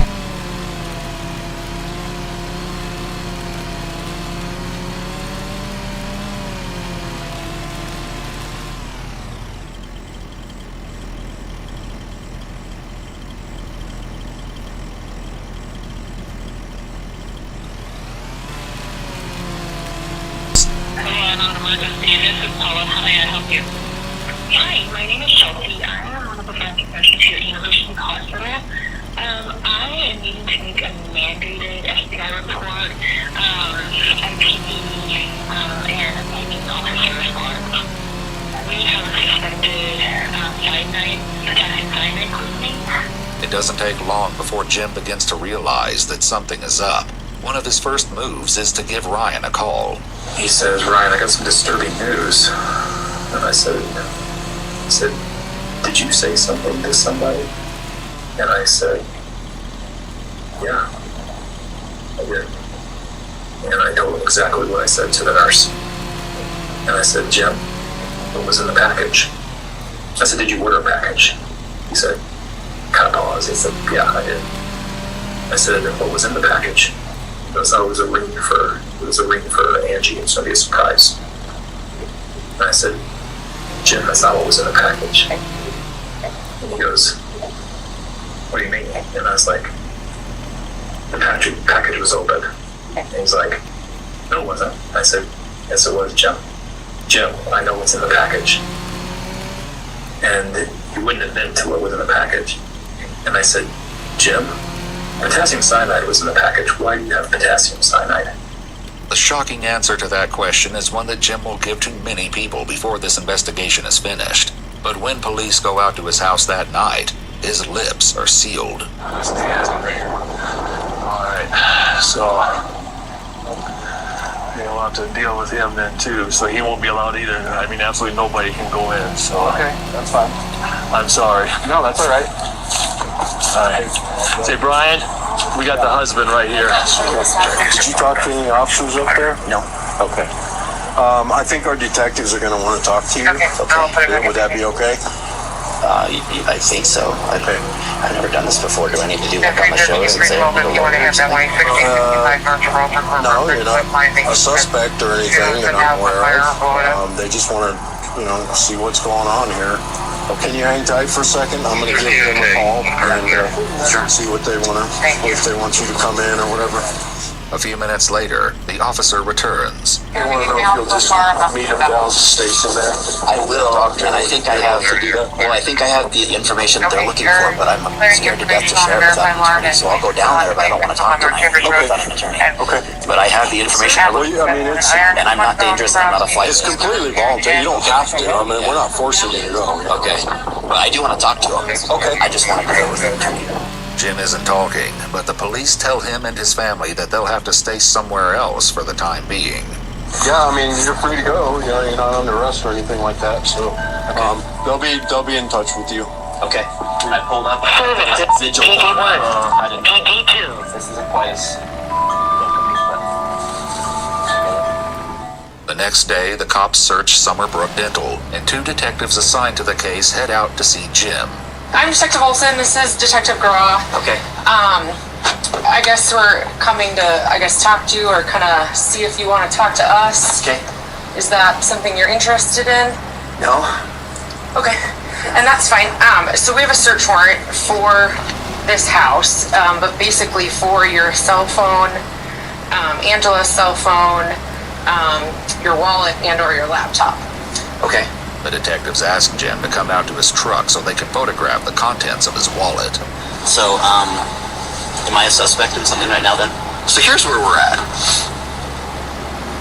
There are questions. Yeah.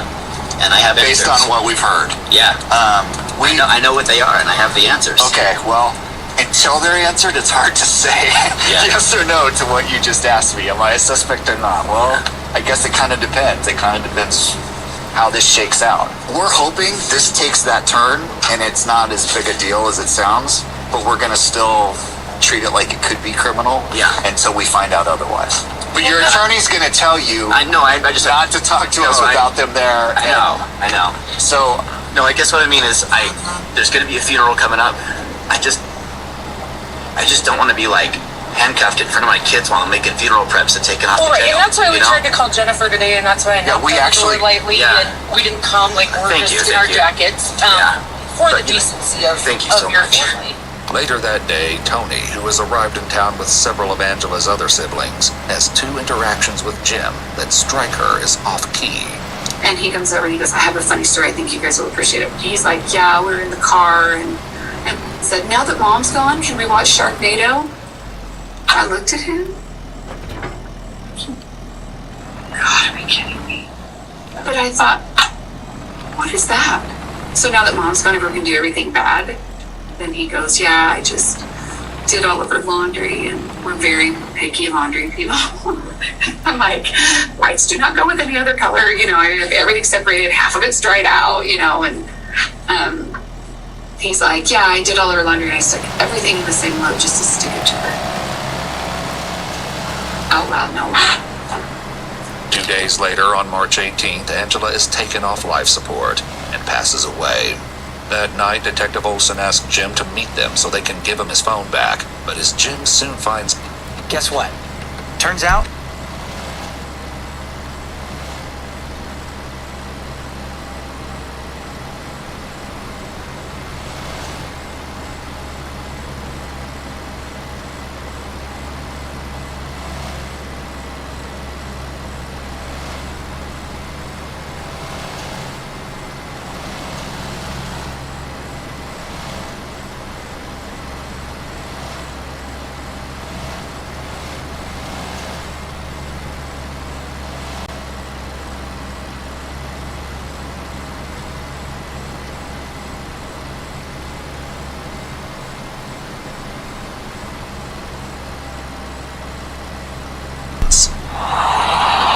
How are you? I'm great. How are you doing?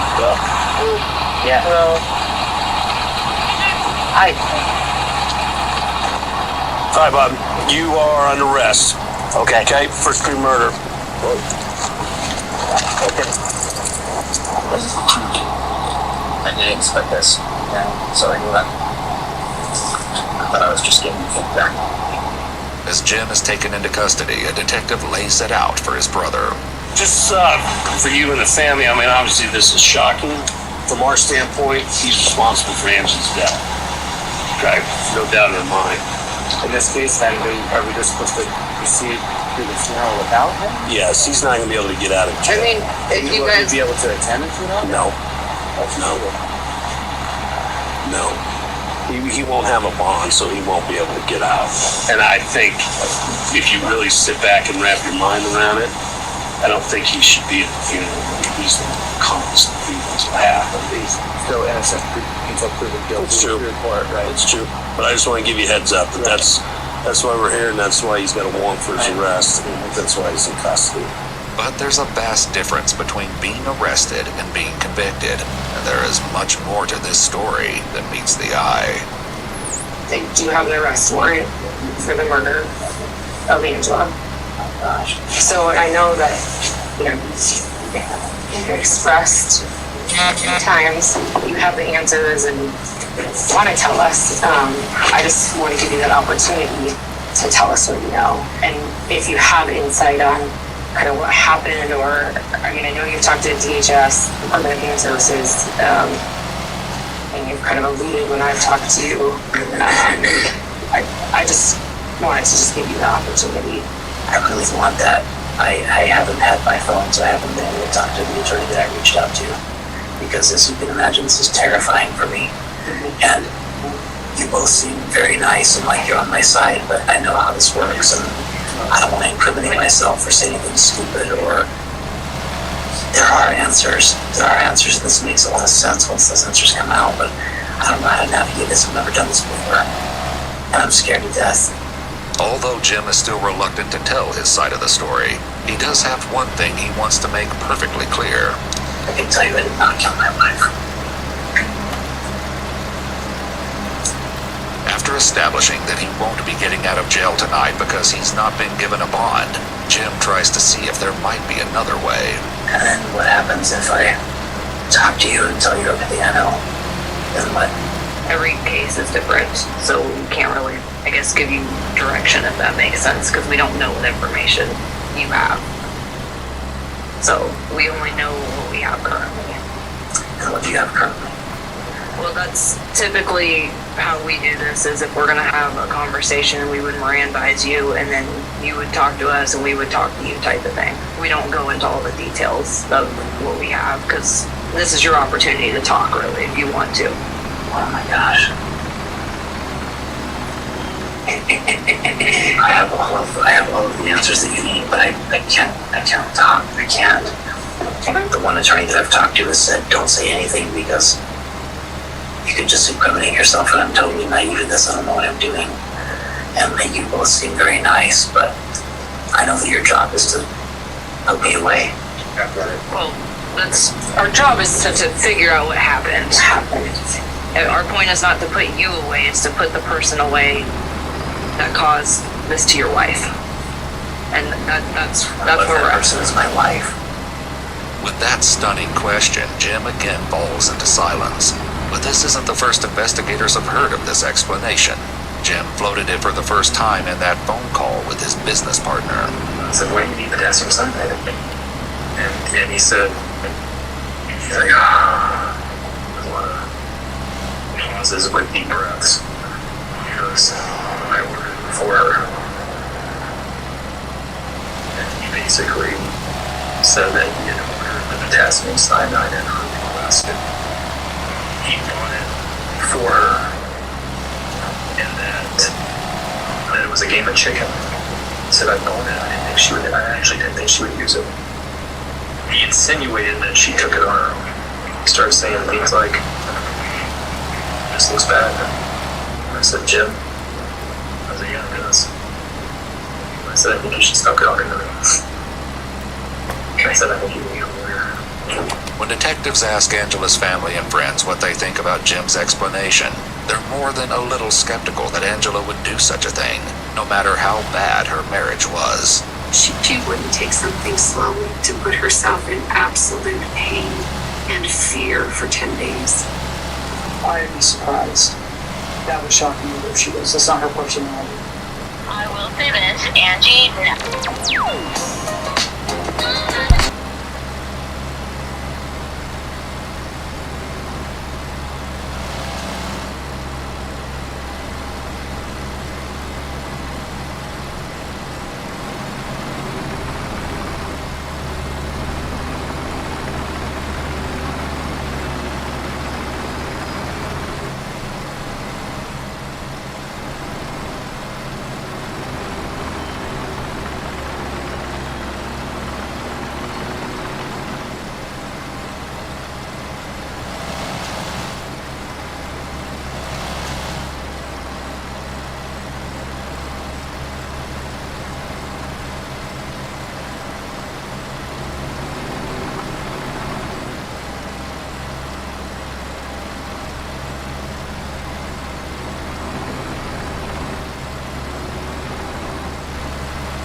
Prosecutors So I don't know if you can shed any light on any of that. A search of Jim's email account shows messages between the two of them, some of which show Karen's travel itinerary. One trip overlapping with Angela's first extended hospital stay, and a second trip overlapping with Angela's final crash and eventual death. But Karen says those dates are misleading. I had a ticket for the 8th that I changed to... You didn't come out here then? No. Okay. I had Southwest, so it was free to change. Okay. So I just changed the dates to the 16th. So this is the first time you've come out here? How did you meet him? At a meeting, dental meeting in Las Vegas. Though Karen acknowledges that she's out here to see Jim, she says that their relationship is not as far along as their messages might suggest. I mean, we shared a lot of, personal information kind of quickly, just like history and, I don't know, but we haven't been physically intimate or that kind of thing. So you've not been sexually intimate with him? What was the purpose of some of those text exchange or email exchanges then? Because they're very sexually explicit. What was the purpose of that? I mean, I guess I find it hard to believe that he would send something like that to you without having some kind of sexual relationship with you. I mean, there's been physical intimacy to some degree, but we haven't had intercourse. Karen says that Jim told her that he and Angela had filed for divorce in January, a month before they met in Las Vegas. He said, I'm going to sit down with her tonight. We're going to start to talk about just about the kids, about how things are going to look during mediation, things like that. And that she had said that she probably was going to move back to where her family is, and just they had been just kind of talking about what things were going to look like.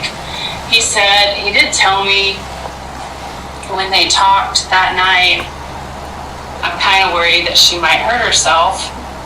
So we've had a history of that. Has he talked to you at all about buying cyanide? No. Any other poisons? Anything like that? The detective decides to set Karen straight on what Jim has been up to. He's never told her he wants a divorce. He's never told her there's no talk of him moving out with the kids. She has no idea anything about a divorce. He's purchased poisons, and she's now dead because of poisons. So, a lot of the things he's told you, assuming you've told me the truth, are all nonsense. Sorry to be the bearer of bad news. But, I mean, the real victim here is his wife. Big time. The next morning, Karen talks to Detective Olson. She shares a conversation she had with Jim after Angela passed, in which he talked about all the things he would need to do to get his affairs in order. Life insurance was in that string of thought, and I was like, is life insurance going to change if this is, self-inflicted? And he said, no, I got a policy that doesn't have that, that has an exclusion for that due to our history. While Jim's explanation about the life insurance lines up with his story that Angela did this to herself, it also opens the door to another possible motive. And according to Ryan, Jim could use the money. It was in January where we decided as a company that we could not continue to pay his creditors from his first bankruptcy at the level that we were paying it. He was going to have to take some more involvement in it. And he was going to take a pay cut a little bit. So I know that probably creates some financial pressure on him a little bit. So we've put in about $350,000 into saving his. According to Elizabeth, the woman Jim met on Seeking.com and took to Bozeman, Montana, this financial strain didn't stop Jim from spending his money. Did he give you, I'm guessing he paid for that trip, correct? Correct. Yep. And then did he give you any more funds other than just the trip? He did, yeah. And how much was that? I want to say in total it was probably about $9,000. Okay. It was for the monthly allowance that we had talked about as part of a traditional sugar daddy, sugar baby relationship. According to prosecutors, Jim was the sole beneficiary on more than $4 million of life insurance policies in Angela's name. But Karen, who still believes that Angela may have caused her own tragedy, is concerned about their 6 kids. I mean, obviously my hope is that I'm right and that they don't lose. Yeah. Mom and dad, you know. Yeah. No, I agree. While the detective is sympathetic to Karen's position, Angela's friends aren't as understanding. You're okay with them murdering his wife? No, yeah. I was just like, okay. And we interviewed her the night he was arrested, and then I interviewed her again this morning. And really it was just to get to the bottom of, did she know? Right. Like, is she a core conspirator? I don't think she knew. I think he schmoozed her and did I mean, she probably also doesn't know he's broke too, so her life has been blown up as well. I don't think obviously she didn't ask for this. Indeed, it's clear that the fallout from this case has affected everyone involved at the deepest. You always wondered why that app didn't exist. Now you can make it. Meet Replit Agent. Want a custom workout plan? Make an app for that. Have a great idea at 2 a.m.? Make an app for that. Need to run an analysis? Or learn with your kids? Make an app for that too. This isn't just making apps. This is your imagination unleashed. Describe what you want and watch it come to life. No coding experience, right from your phone. Made an awesome app? Share it with a friend. Have a business idea? Start in minutes. Everything you need is in your hands. Now is the perfect time. Create something amazing. What will you make today? Try it free at replit.com.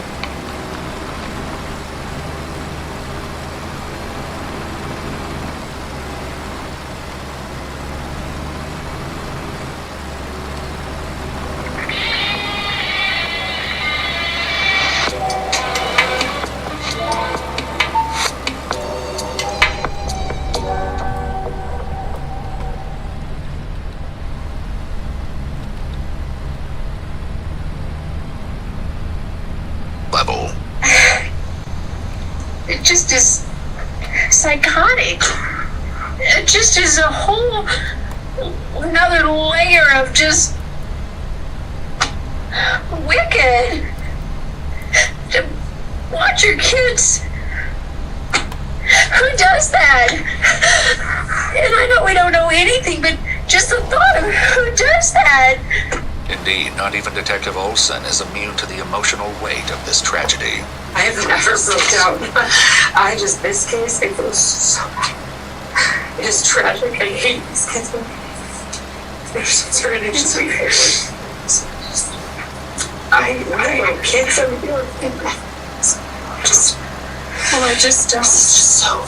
so they and the kids are in denial. They will not believe for 1 second that he would do this, and I understand why. Now in jail, Jim is determined to prove his innocence one way or the other, and it's to one of those kids that he turns to for help. He sends a letter to his oldest daughter. "I'm going to ask you to help me with something really hard," he writes. "We need to make a deepfake video of Mom saying she asked me to order cyanide and that she was going to take it herself." It's only the beginning of Jim's efforts to exonerate himself, as demonstrated by a call police make to the mother of his cellmate.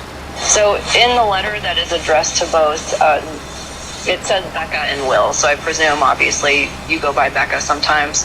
And in that conversation or in that letter, Mr. Craig has essentially asked that your son or you help him some things in lieu of getting the transplants or the teeth that he would do for you.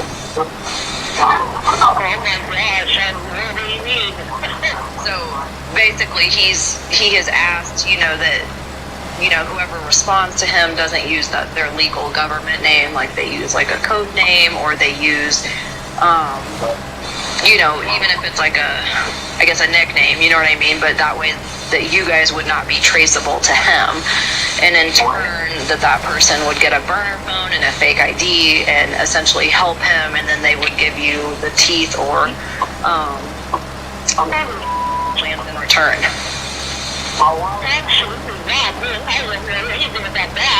Do you know anything about Mr. Craig or his case? He is currently in custody for a murder case.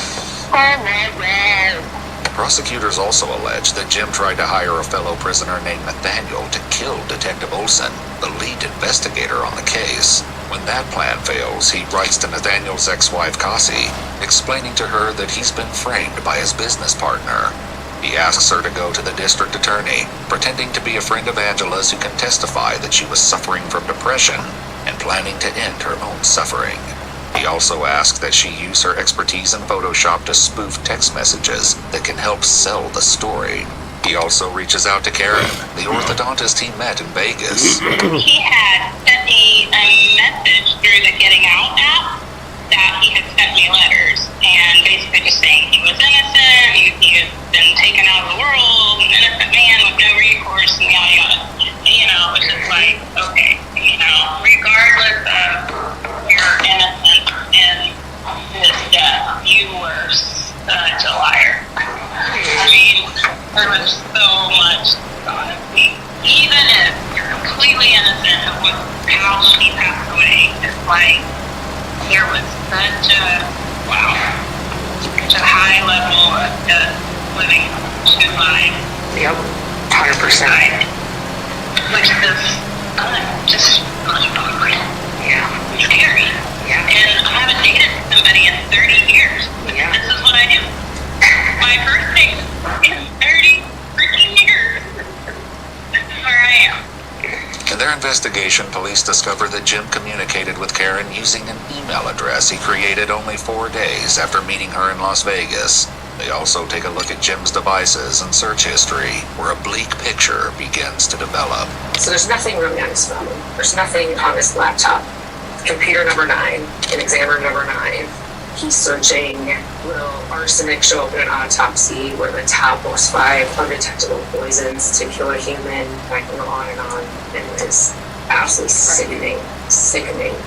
On that specific computer, Jim searches how many grams of pure arsenic will kill a human, where to purchase arsenic, and clicks on a video titled, The 5 Most Dangerous Chemicals on Earth. The new email address he created to communicate with Karen is used for only one other purpose: purchasing poison. He ordered arsenic first. That was delivered to his house on the 4th while Angie was out of town.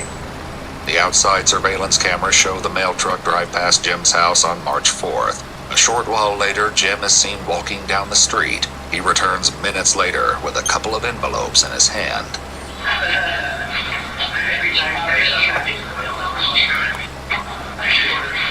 It was this purchase of arsenic that investigators believe was used to put Angela in the hospital the first time on March 6th. He said they got up, he made them both like a shake, like a protein shake. And I don't remember what he said he had put in it, but it was just like a pre-workout or something with caffeine, and whatever he had put in it was like 3 times the normal amount that she normally takes. But investigators believe that Jim Craig put something far more dangerous than caffeine into her protein shake that morning.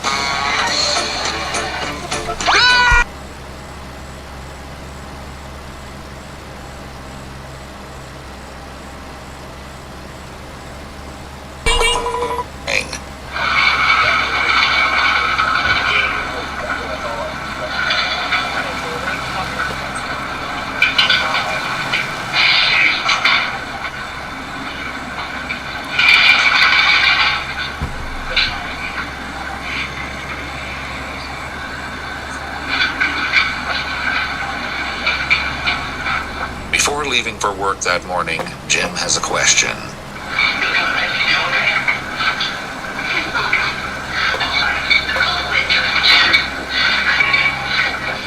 Of course, Angela would be anything but fine that morning, or for the little time she had remaining in her life.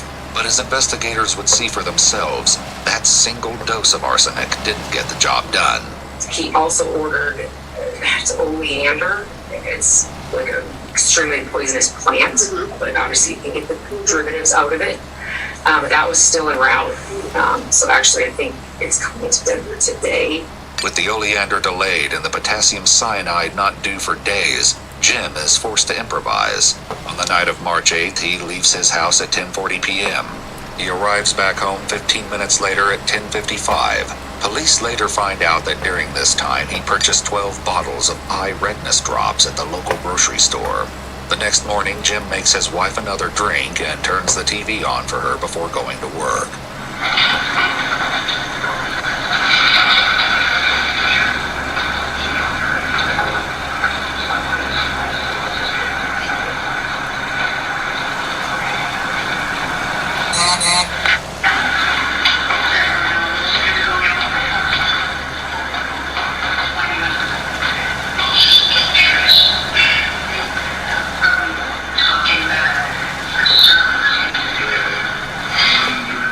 That would be the day Angela would be taken to the hospital for the second time. Toxicology reports would later confirm that she had tetrahydrozoline in her system at the time of her death. It's the active ingredient in Visine. When swallowed, it can cause illness and even death. And yet it's still not enough to kill Angela. The package of potassium cyanide comes to Jim's office on March 13th, and investigators believe he gave her the first dose inside a capsule that was supposed to contain an antibiotic. He wrote out this timeline in his phone, basically the hours after he's confronted by Ryan and Michelle. Detective Olson says that Jim used this memo to tell the full story about Angela's desire to order poison for herself. And that she finally said, I'm just going to do it. And he said, fine, I'm done trying to save you. I'm not going to save you this time. He said that he took the clindamycin and put potassium cyanide in the capsules. Put the potassium cyanide inside the clindamycin capsules. That's it. It is also in Jim's memo that investigators make one last horrifying realization. Even after Angela was rushed to the hospital for a final time, Jim was apparently not done yet. He says he went to university, gave her a syringe, which is, put it on my mind as potassium cyanide, gave it to her. And then he left the room and said, like her arm hurts or something. And he came back and the syringe was empty and that she did her IV work at university. And that he then took the syringe back and put it in his pocket. Hospital surveillance cameras show Jim emerging from a side room at approximately 1:53 p.m. before pulling something thin and cylindrical out of his pocket. Less than 30 minutes later, Jim comes out of Angela's room, speaks to the nurses, and the frantic but doomed effort to save Angela's life begins. So his final dose was actually at the hospital, I think. We were trying to figure that out. Jim goes to trial on charges of first-degree murder after deliberation, 2 counts of tampering with physical evidence, 2 counts of soliciting perjury, and a final count of soliciting first-degree murder. His defense, that he merely purchased arsenic, oleander, tetrahydrozoline, and potassium cyanide at the behest of his wife, is rejected by the jury, and he is found guilty on all counts. I can't even say that he's narcissistic. All I can say is he's pure evil. He's pure evil. At Jim's sentencing hearing, Tony said to him, "Angela was a light you never deserved. You may have temporarily dimmed her light in this life, but it will continue to shine in those she loves and that love her in return." In July 2025, Dr. Jim Craig is sentenced to life in prison without the possibility of parole. His wife, Angela Craig, was 43 years old. If you'd like to see select new videos early and help us keep uncovering case files that rarely come to light, you'll find extra footage and unseen details on our Patreon. Channel memberships here on YouTube also include early access to select new videos. If Quinn bit down, everyone would want his pale head on a pike. An energy blast sent Quinn flying onto his back. Rex, the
June 13th, 2025 in Pike County, Arkansas, officers are dispatched to an isolated neighborhood in the woods for an alleged altercation involving a rifle. The caller reported that his estranged neighbor from down the road, Nathan, had entered his property with a rifle pointed at his 11 and 9-year-old children, shouting he was going to shoot them, leading to a physical fight between the caller and the man with the rifle. Police arrived shortly after at the estranged neighbor's house to find him sitting outside his home in a lawn chair with no rifle in sight. So what happened between you and the...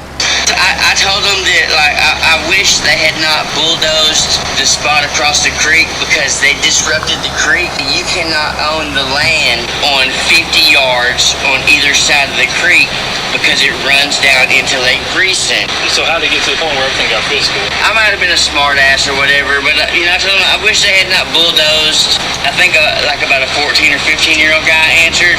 I was talking shit to the guy when I went there. The dad, I'm assuming the dad came over, and we had some words, and like he punched me a time or two, and I didn't want to get physical because I was at their house. After like the second time he punched me, I'm like, hold on, well maybe we don't have things right, I'm schizophrenic, and so I was like, I'm sorry if I got the wrong guy. You got an ID on you? I do. Let me see your ID, please. Yeah. So when he punched you, did you punch him back? No. So you just... I actually stood there with both my hands behind my back, kind of talking to him like I don't want no trouble, but okay. And I never swung. I never did anything. Nathan. So him and Dustin got into it earlier is what I'm understanding? Yeah, from what I'm gathering, I guess I need to run over there and maybe go talk to Dustin, I guess. I think Dustin's got cameras to see if he really did have a rifle. I'm not trying to cause no problems. That happened 3 or 4 hours ago, and I didn't go back over there. All right, well, give us just a minute. I'll go to Dustin's with you if you want to. Yeah, I'll walk over and see. You don't have any weapons in the house or anything? No. I'm not trying to cause no trouble or nothing. Okay, all right. And this was the vehicle you was driving? Yeah. There's no weapons in it? No, you can look. I will here in a minute. The next door neighbor, a witness, now approaches officers and gives them a key piece of information. So he's gonna put a rifle in the back of his car. Where at? Right beside me. His parents live right beside my house. I am armed too. The altercation already happened down here earlier. And went in his parents' house, come back out with a rifle, threw it in the back seat, and just spun out, come through my driveway, hauled ass all up, so I got in the truck going too. He's in a camouflage shirt. Yeah, he's sitting on the side. Is the car up here? Yeah, a little silver car. So you say there's nothing in the vehicle? No. I mean, there might be like a shovel, a machete, there's like... And you don't mind us looking? No. Go ahead. I mean... Hey, he said the trunk, didn't he? I thought he said he threw it in the back seat. Back seat? There's like a mini fridge in there. There's no weapon in there. Look in the trunk. I haven't.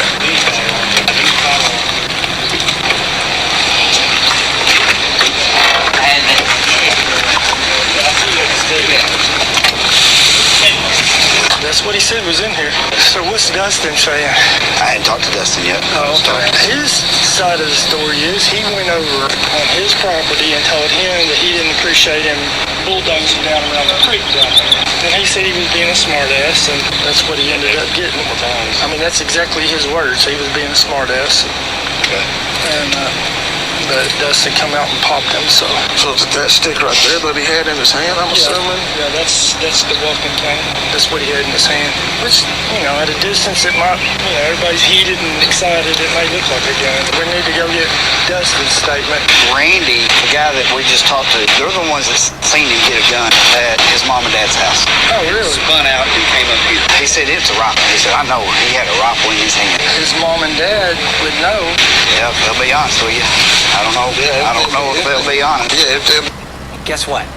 Turns out the next great developer is you. All you need is an idea. Because with Replit, anyone can build apps in seconds. Like Rachel, she built one to launch her bakery business in 1 week. Be honest, I mean, it's gonna be a 50-50 shot there. He hit me 3 times. I was just trying to talk to him verbally, and he hit me like a second time, and I'm pretty sure I went down and I think my elbow might have scraped something. Yeah, and then... So you left here and then went to your mom and dad's? I'm not sure about all that, but I mean, I came back and then I was just like, after that 3rd time he hit me, I'm like, look, just just let me go. And is your mom and dad down there at their house? Huh? Is your mom and dad down there at their house? They're down there somewhere, but I didn't really want to talk to them about. I know. About nothing. But here's the problem, okay? We got people that's willing to swear that they seen you with a gun. They said you went to your parents' house and picked up a gun and come back up here, okay? No, my dad's got a gun closet that's locked. I can't get into it. I did have my little stick right there, but no, I don't have no firearm. You absolutely did not pick up a weapon. So we go down there and talk to you. No. If I would have picked up a weapon, I probably would have done something with it. I mean, so we can go down there and talk to your dad, and he's going to confirm that there's no weapons missing, and you did not. He should. I mean, I didn't talk to nobody. I just went down there. Okay, you realize if you're lying to us, you're fixing to go to jail. Okay? Yeah, I understand. So just be honest with us. No, I understand all that. Yeah. Okay. What'd you put in your car? I didn't put nothing in my car. They seen you put a rifle in your car. Huh? If you didn't put a rifle in your car and they saw you put a rifle in your car, what did you put in? Are you living here? Yeah, who could have seen me put a rifle in my car? You care if we look in the house, make sure there ain't no rifle in there? No, I don't care. I mean, right now we're concerned about a weapon, okay? There's no weapon. There's no weapon. No. You don't mind if we look in there and make sure there's no weapon in there? I don't want no searches, but you can go talk to my dad or whatever. I mean, there's no. Where's your dad at? He lives right down here. Hold on to that. I'll run down there and talk to him real quick. Dad, I'm gonna run and see if he's got a search waiver. If he's got a search waiver, we're going in the house. Failed to appear, fictitious tag, suspended. Is that a probationer? He was a felon. Right there. Delivery charges back in 02. He's already been charged possession of firearm once. Last thing he had was 15 though. And that's all from a DWI that he never did all this stuff with. That's just a misdemeanor. Well. Hey, sir. How are you? I was just doing first names. My first name's Nathan. Okay. Nice to meet you, Nathan. Your first name? Justin. Justin. Yes, sir. Nice to meet you, Justin. So it don't look like you've been in any trouble. Last thing you had was in 2015. Oh, was a driving on suspended. Yeah, man. 15. I'll be straight with you, dude. In 1998. Yes, sir. I learned how to cook meth. Yes, sir. I went with the judge's son and the DA's son, and we were like the untouchables. You know, we thought we were the bad mother. No, The outlaw crew. we were the fall guy. Gotcha. Is what we were. Gotcha. So I ran his ID. I'm not showing him to be probation or anything like that. Y'all look at it on y'all's end, see if y'all see anything. See if we got search waiver on file or anything. I can't see it. No search waiver, probation, nothing like that. Okay. All right. Appreciate it. And I cooked meth for about 10 years. And then I also learned the hatred and the sin and everything that goes with it. Yes, sir. The evil. Yes, sir.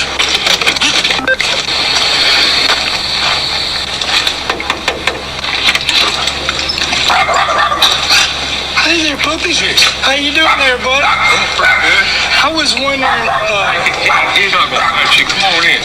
Nathan got into it with one of the neighbors up here. They said he come down here and grabbed a gun and then took off back up the road. Do you happen to know if he picked up a gun from you? No, only got one out. He wouldn't know about it. No, when was this? Just about maybe a couple hours ago. Are you missing a gun? They're multimillionaires, and they're dumping chemicals into the water. It's killing all the fish and everything. I went and talked to that dude, and I'm like, look, you need to quit dumping all your bullshit in the creek. And his family was there, so I mean, I talked to him with my hands behind my back. Yes, sir. The motherfucker hit me 3 times. Hey, how are you? Oh, Nathan got into it with Dustin up there when he supposedly come down here and grabbed a gun and took off up there, and we're up there with him, but I just wanted to make sure that He's been in here, I have no idea, and I've been in here all day. But I thought it's locked. So all your guns are here? To my knowledge, I mean, I don't ever. Sometimes I don't know what he's done and what he hadn't done. Well, he don't have access to it, Did does he he? have a gun? No. Does he have a gun? They said he did. I mean, I had a pocket knife on me. I mean, I could have got him. Yes, sir. The neighbors over here said they seen him come in the house. They actually said they seen him with a gun, throwed it in the vehicle, and took off back up the road. He does have a walking stick.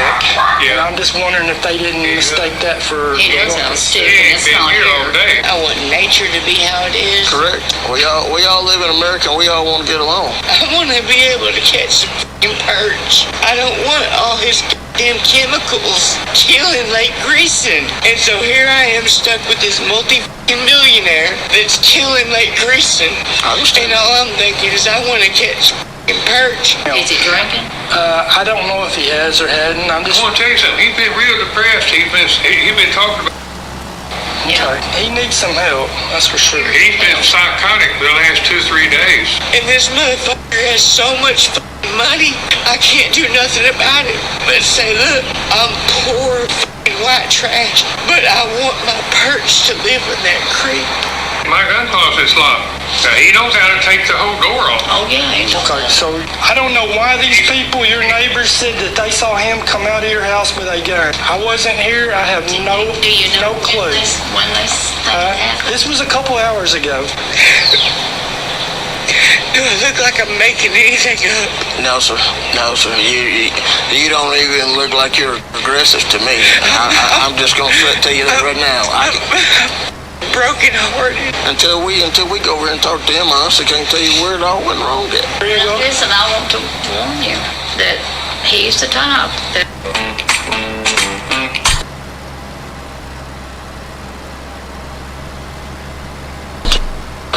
Oh, he's sitting down. I'm serious. You be careful.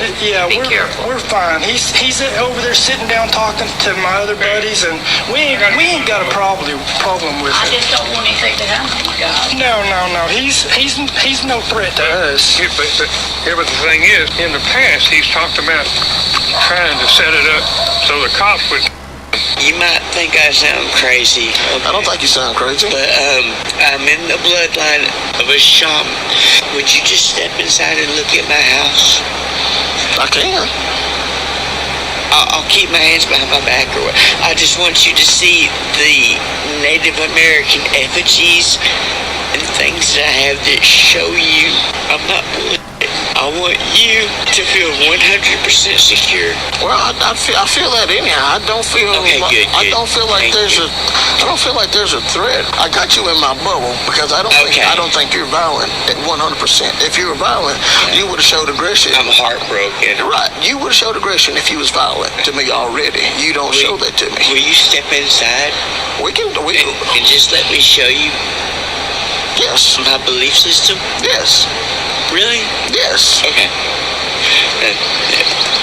Justin, I give you my word. You can trust me. Yes, sir. Okay. Okay.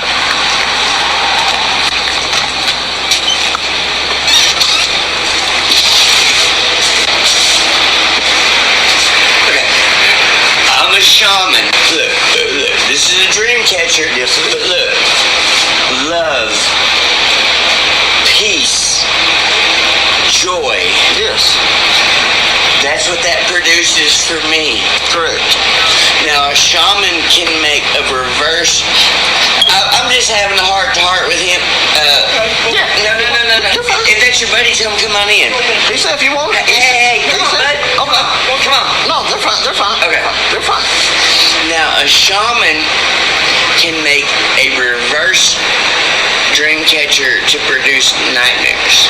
I'm not like that. This is love, peace, joy. Look, to scare away evil spirits, it has to look creepy. Correct.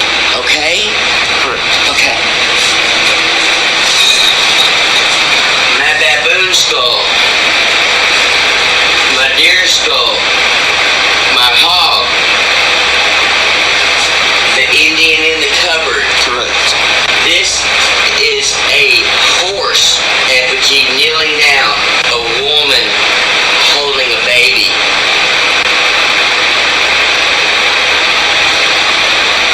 I got sidetracked talking. No, you're fine. You're fine. The Mandela effect. Curious George never had to tell. Right. You're fine. You're fine. I'm very different, and I just wanted. Where's your ID back, Nathan? Okay.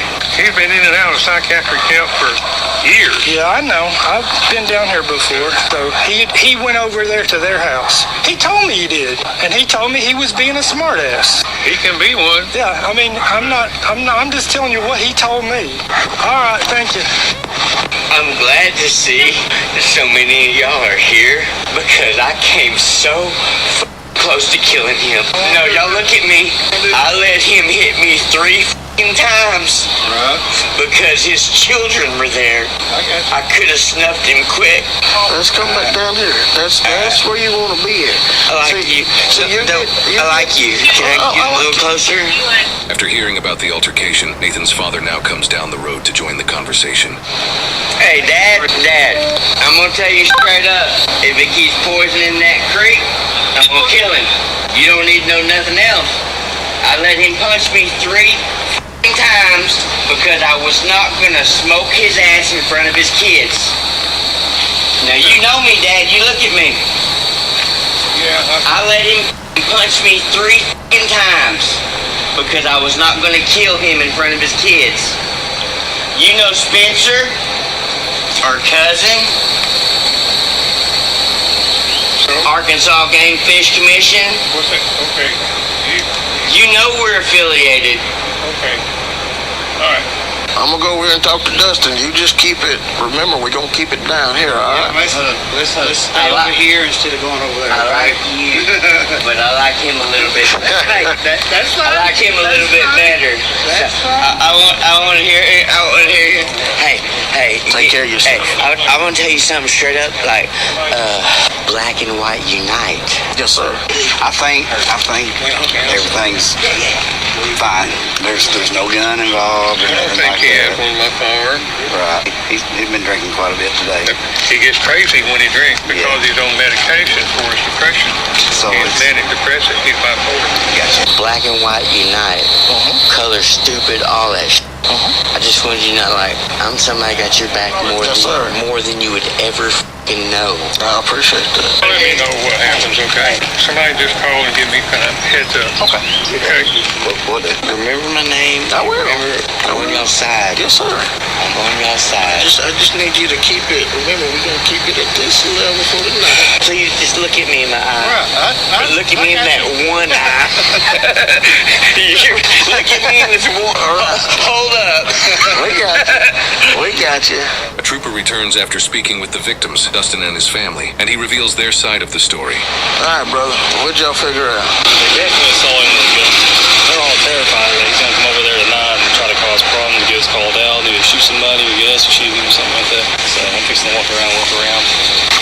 So y'all really gonna leave me to talk to this guy?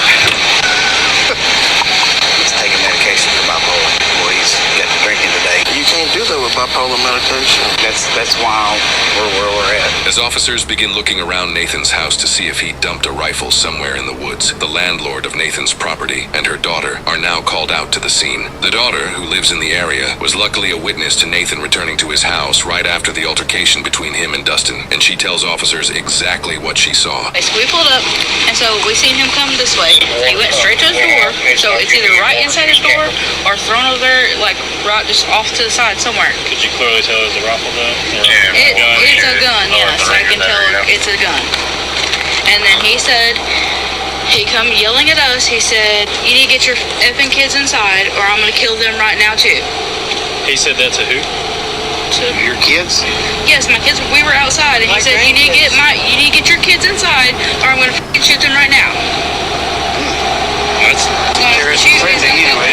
When I was on the phone with her, telling her to get the kids out of here because I found out what was going on here, he says, "I'll take this 12 gauge, and even if the cops show up," he threatened it. I overheard this on the phone, that he was going to kill you all when you all showed up here too. With this newfound information, officers now confront Nathan about his multiple accusations of threatening his neighbors and their children, as well as his alleged possession of a rifle. Okay, Nathan, there's been a little bit of research and listened to everybody. We found out that you've made some comments to some around here, terroristic threatening. Would you like to tell us what that was about with the girl, the young lady? The girl. I'm sure I popped off some bullshit. We've got written statements, okay, from four people saying they saw you with a gun, and we've also got written statements, and they're swearing out that you made terroristic threatenings that you were going to, take care of. Is that true? I might have popped off their but but I don't have any. Okay, well, you're going on me. Just turn around, put your hands behind your back. Okay. You're under arrest. Just talk to me. Tell me what's going on. I'll cooperate. I just did. You're under arrest for terroristic threat. Okay. I'm putting my phone in my back pocket. That's fine. Okay. You don't have any weapons? No. Any drugs? No. I tell you what, I'm gonna put your hands in front, okay, so it don't strange you, because you've been very cooperative. Yeah. You act stupid in my vehicle. We're gonna stop, and then I'm gonna tie you up in the back seat, okay, with your hands and your feet together. I totally understand. Okay. I'm gonna give you plenty of respect, and I'm gonna put the cuffs on your hands in the front. So what am I being charged with? Terroristic threatening. What? No problem. I'll just sip my tea and watch. See how strong it is. Now, where's the gun? I don't have a gun. Okay. That's all I wanted to know. Where's the gun? I don't have a gun. Where's the gun? There should be one at my dad's house. I don't have a gun. You got 2 bullets. Wait a minute. You have the right to remain silent. Okay. Anything you say can and will be used against you in a court of law. Okay. There is a gun at my dad's house. I don't have access to it right now. What's the shells doing in your pocket? I did have them in my pocket. I don't have the gun with me. Where did it go? I mean, how come we got so many people saying that they seen you with a gun? A 12 gauge. These are 12 gauge shells. Look, man, be honest with me. Where's the gun at? I've been honest with you. I've been straightforward with you. Is it in the house? Look, we don't want some kid, and you don't want a kid getting a hold of a weapon and getting hurt.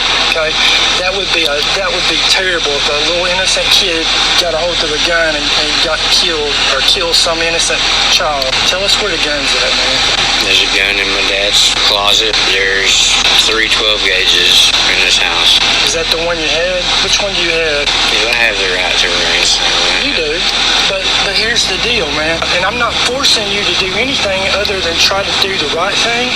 I don't want to see some innocent little child, this guy's grandkid come out here and be mowing the yard and a gun pop up and get to playing with it and shoot one another or kill somebody, some innocent person, okay? There's not any firearm of any type that is outside of a house anywhere. Okay. Is there one in the house? Can I just leave it like that? You can leave it like that, but I'll tell you what I'm going to do. I'm going to get other humans are in danger of. I'm going to get a search warrant and I'm going to search the house. So I mean, it's your choice because I've got too many people already told me that you had a shotgun. Okay. But if I have to go get a search warrant, then the judge is going to be pissed off because I'll wake him up in the middle of the night. Okay. Let's say hypothetically, I said, yeah, there's blah blah blah, and it's right there. Is that in my best interest? Your best interest is to be honest with me, okay? And we'll tell the prosecutor, hey, he was straight up, he told us. I've been to prison twice. I ain't been in trouble in like 12, 13 years. Now you can listen to me. Straightforward, okay? Can you tell me where the gun's at so we can get the hell out of here? Just be honest with me. Let's get it. Let's do it. Where's it at? I'll show you. I got one big favor. That's I'll take the last swig of vodka I got. You get me the gun and I'll... So I can at least sleep in jail tonight. I'll see what I can do. There's your keys. Show me where the gun's at. Whatever you do, don't hey, buddy, I promise. I trust you, Nate. Okay. You're gonna need to go in there. Okay. On the far side of the mattress, lift it up. You're gonna find a 12 gauge. Okay. Stand there with him. Hey, take a picture before we move it. You got your phone? Hey, stay right here real quick. Give me your phone. There's a picture of shotgun shell right here. You're gonna have to hurry up. I'm getting a hell bit out of me. Let's take a picture of that shotgun shell. All right, now take a picture of it right there. Yes. Got it? Yes. All right. It's loaded.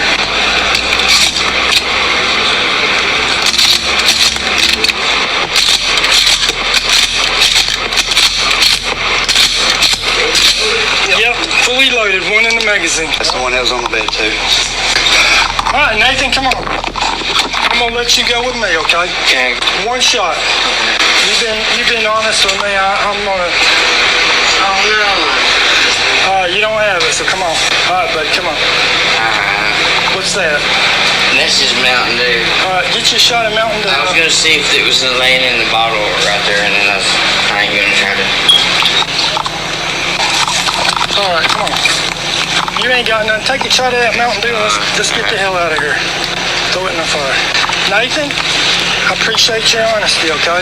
I'm sorry, I'm a bad person, Ames. No, man, you're not a bad person. You've made some bad decisions, okay? We're gonna take care of you, okay? But if you can put me in there with the goddamn sex offender. Nah, I'm gonna. Come on now. Get in. Come on. Come on now. Put me in there with one of them. Nathan was charged with felony possession of firearms by a convicted felon and felony first-degree terroristic threatening. 6 months later, in December of 2025, while being held in jail awaiting his trial, he was caught smoking marijuana in jail with other inmates, causing him to be charged with furnishing, possessing, using, or delivering prohibited articles while in custody. His trial is set for May 14th, 2026. He is presumed innocent unless proven guilty in a court of law. It's a terrifying thought that in America, the most dangerous person on your street might not be a gang member, they might be your neighbor with a rifle and a reason. Out in those isolated wooded areas, people start believing the land doesn't just surround their house, but it belongs to them. Like they own the air, the trees, and anyone who steps near it. And that mindset turns a property line into a battlefield real quick. This is what hits different for cops, because you can look at a person and know that they're not mentally right. The way they talk, the way they stare, and the way they justify violence like it's common sense. You keep your tone low, you hear them out, because the moment you raise your voice, you might be the reason they snap. But it could have been a nightmare scenario, because he was sitting there calm in that lawn chair, but the rifle could have been 10 feet away, and the switch in his brain could have been even closer. Always remember, neighbor disputes are some of the most unpredictable, personal, and deadly calls police respond to. Because the suspect may not see you as the authority, they may see you as just being in the way. Quinn Talon was irresistible to high school bullies. Just imagine what they'd do if they knew he dreamed of feasting on their blood.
Alrighty, guys, I'm signing off.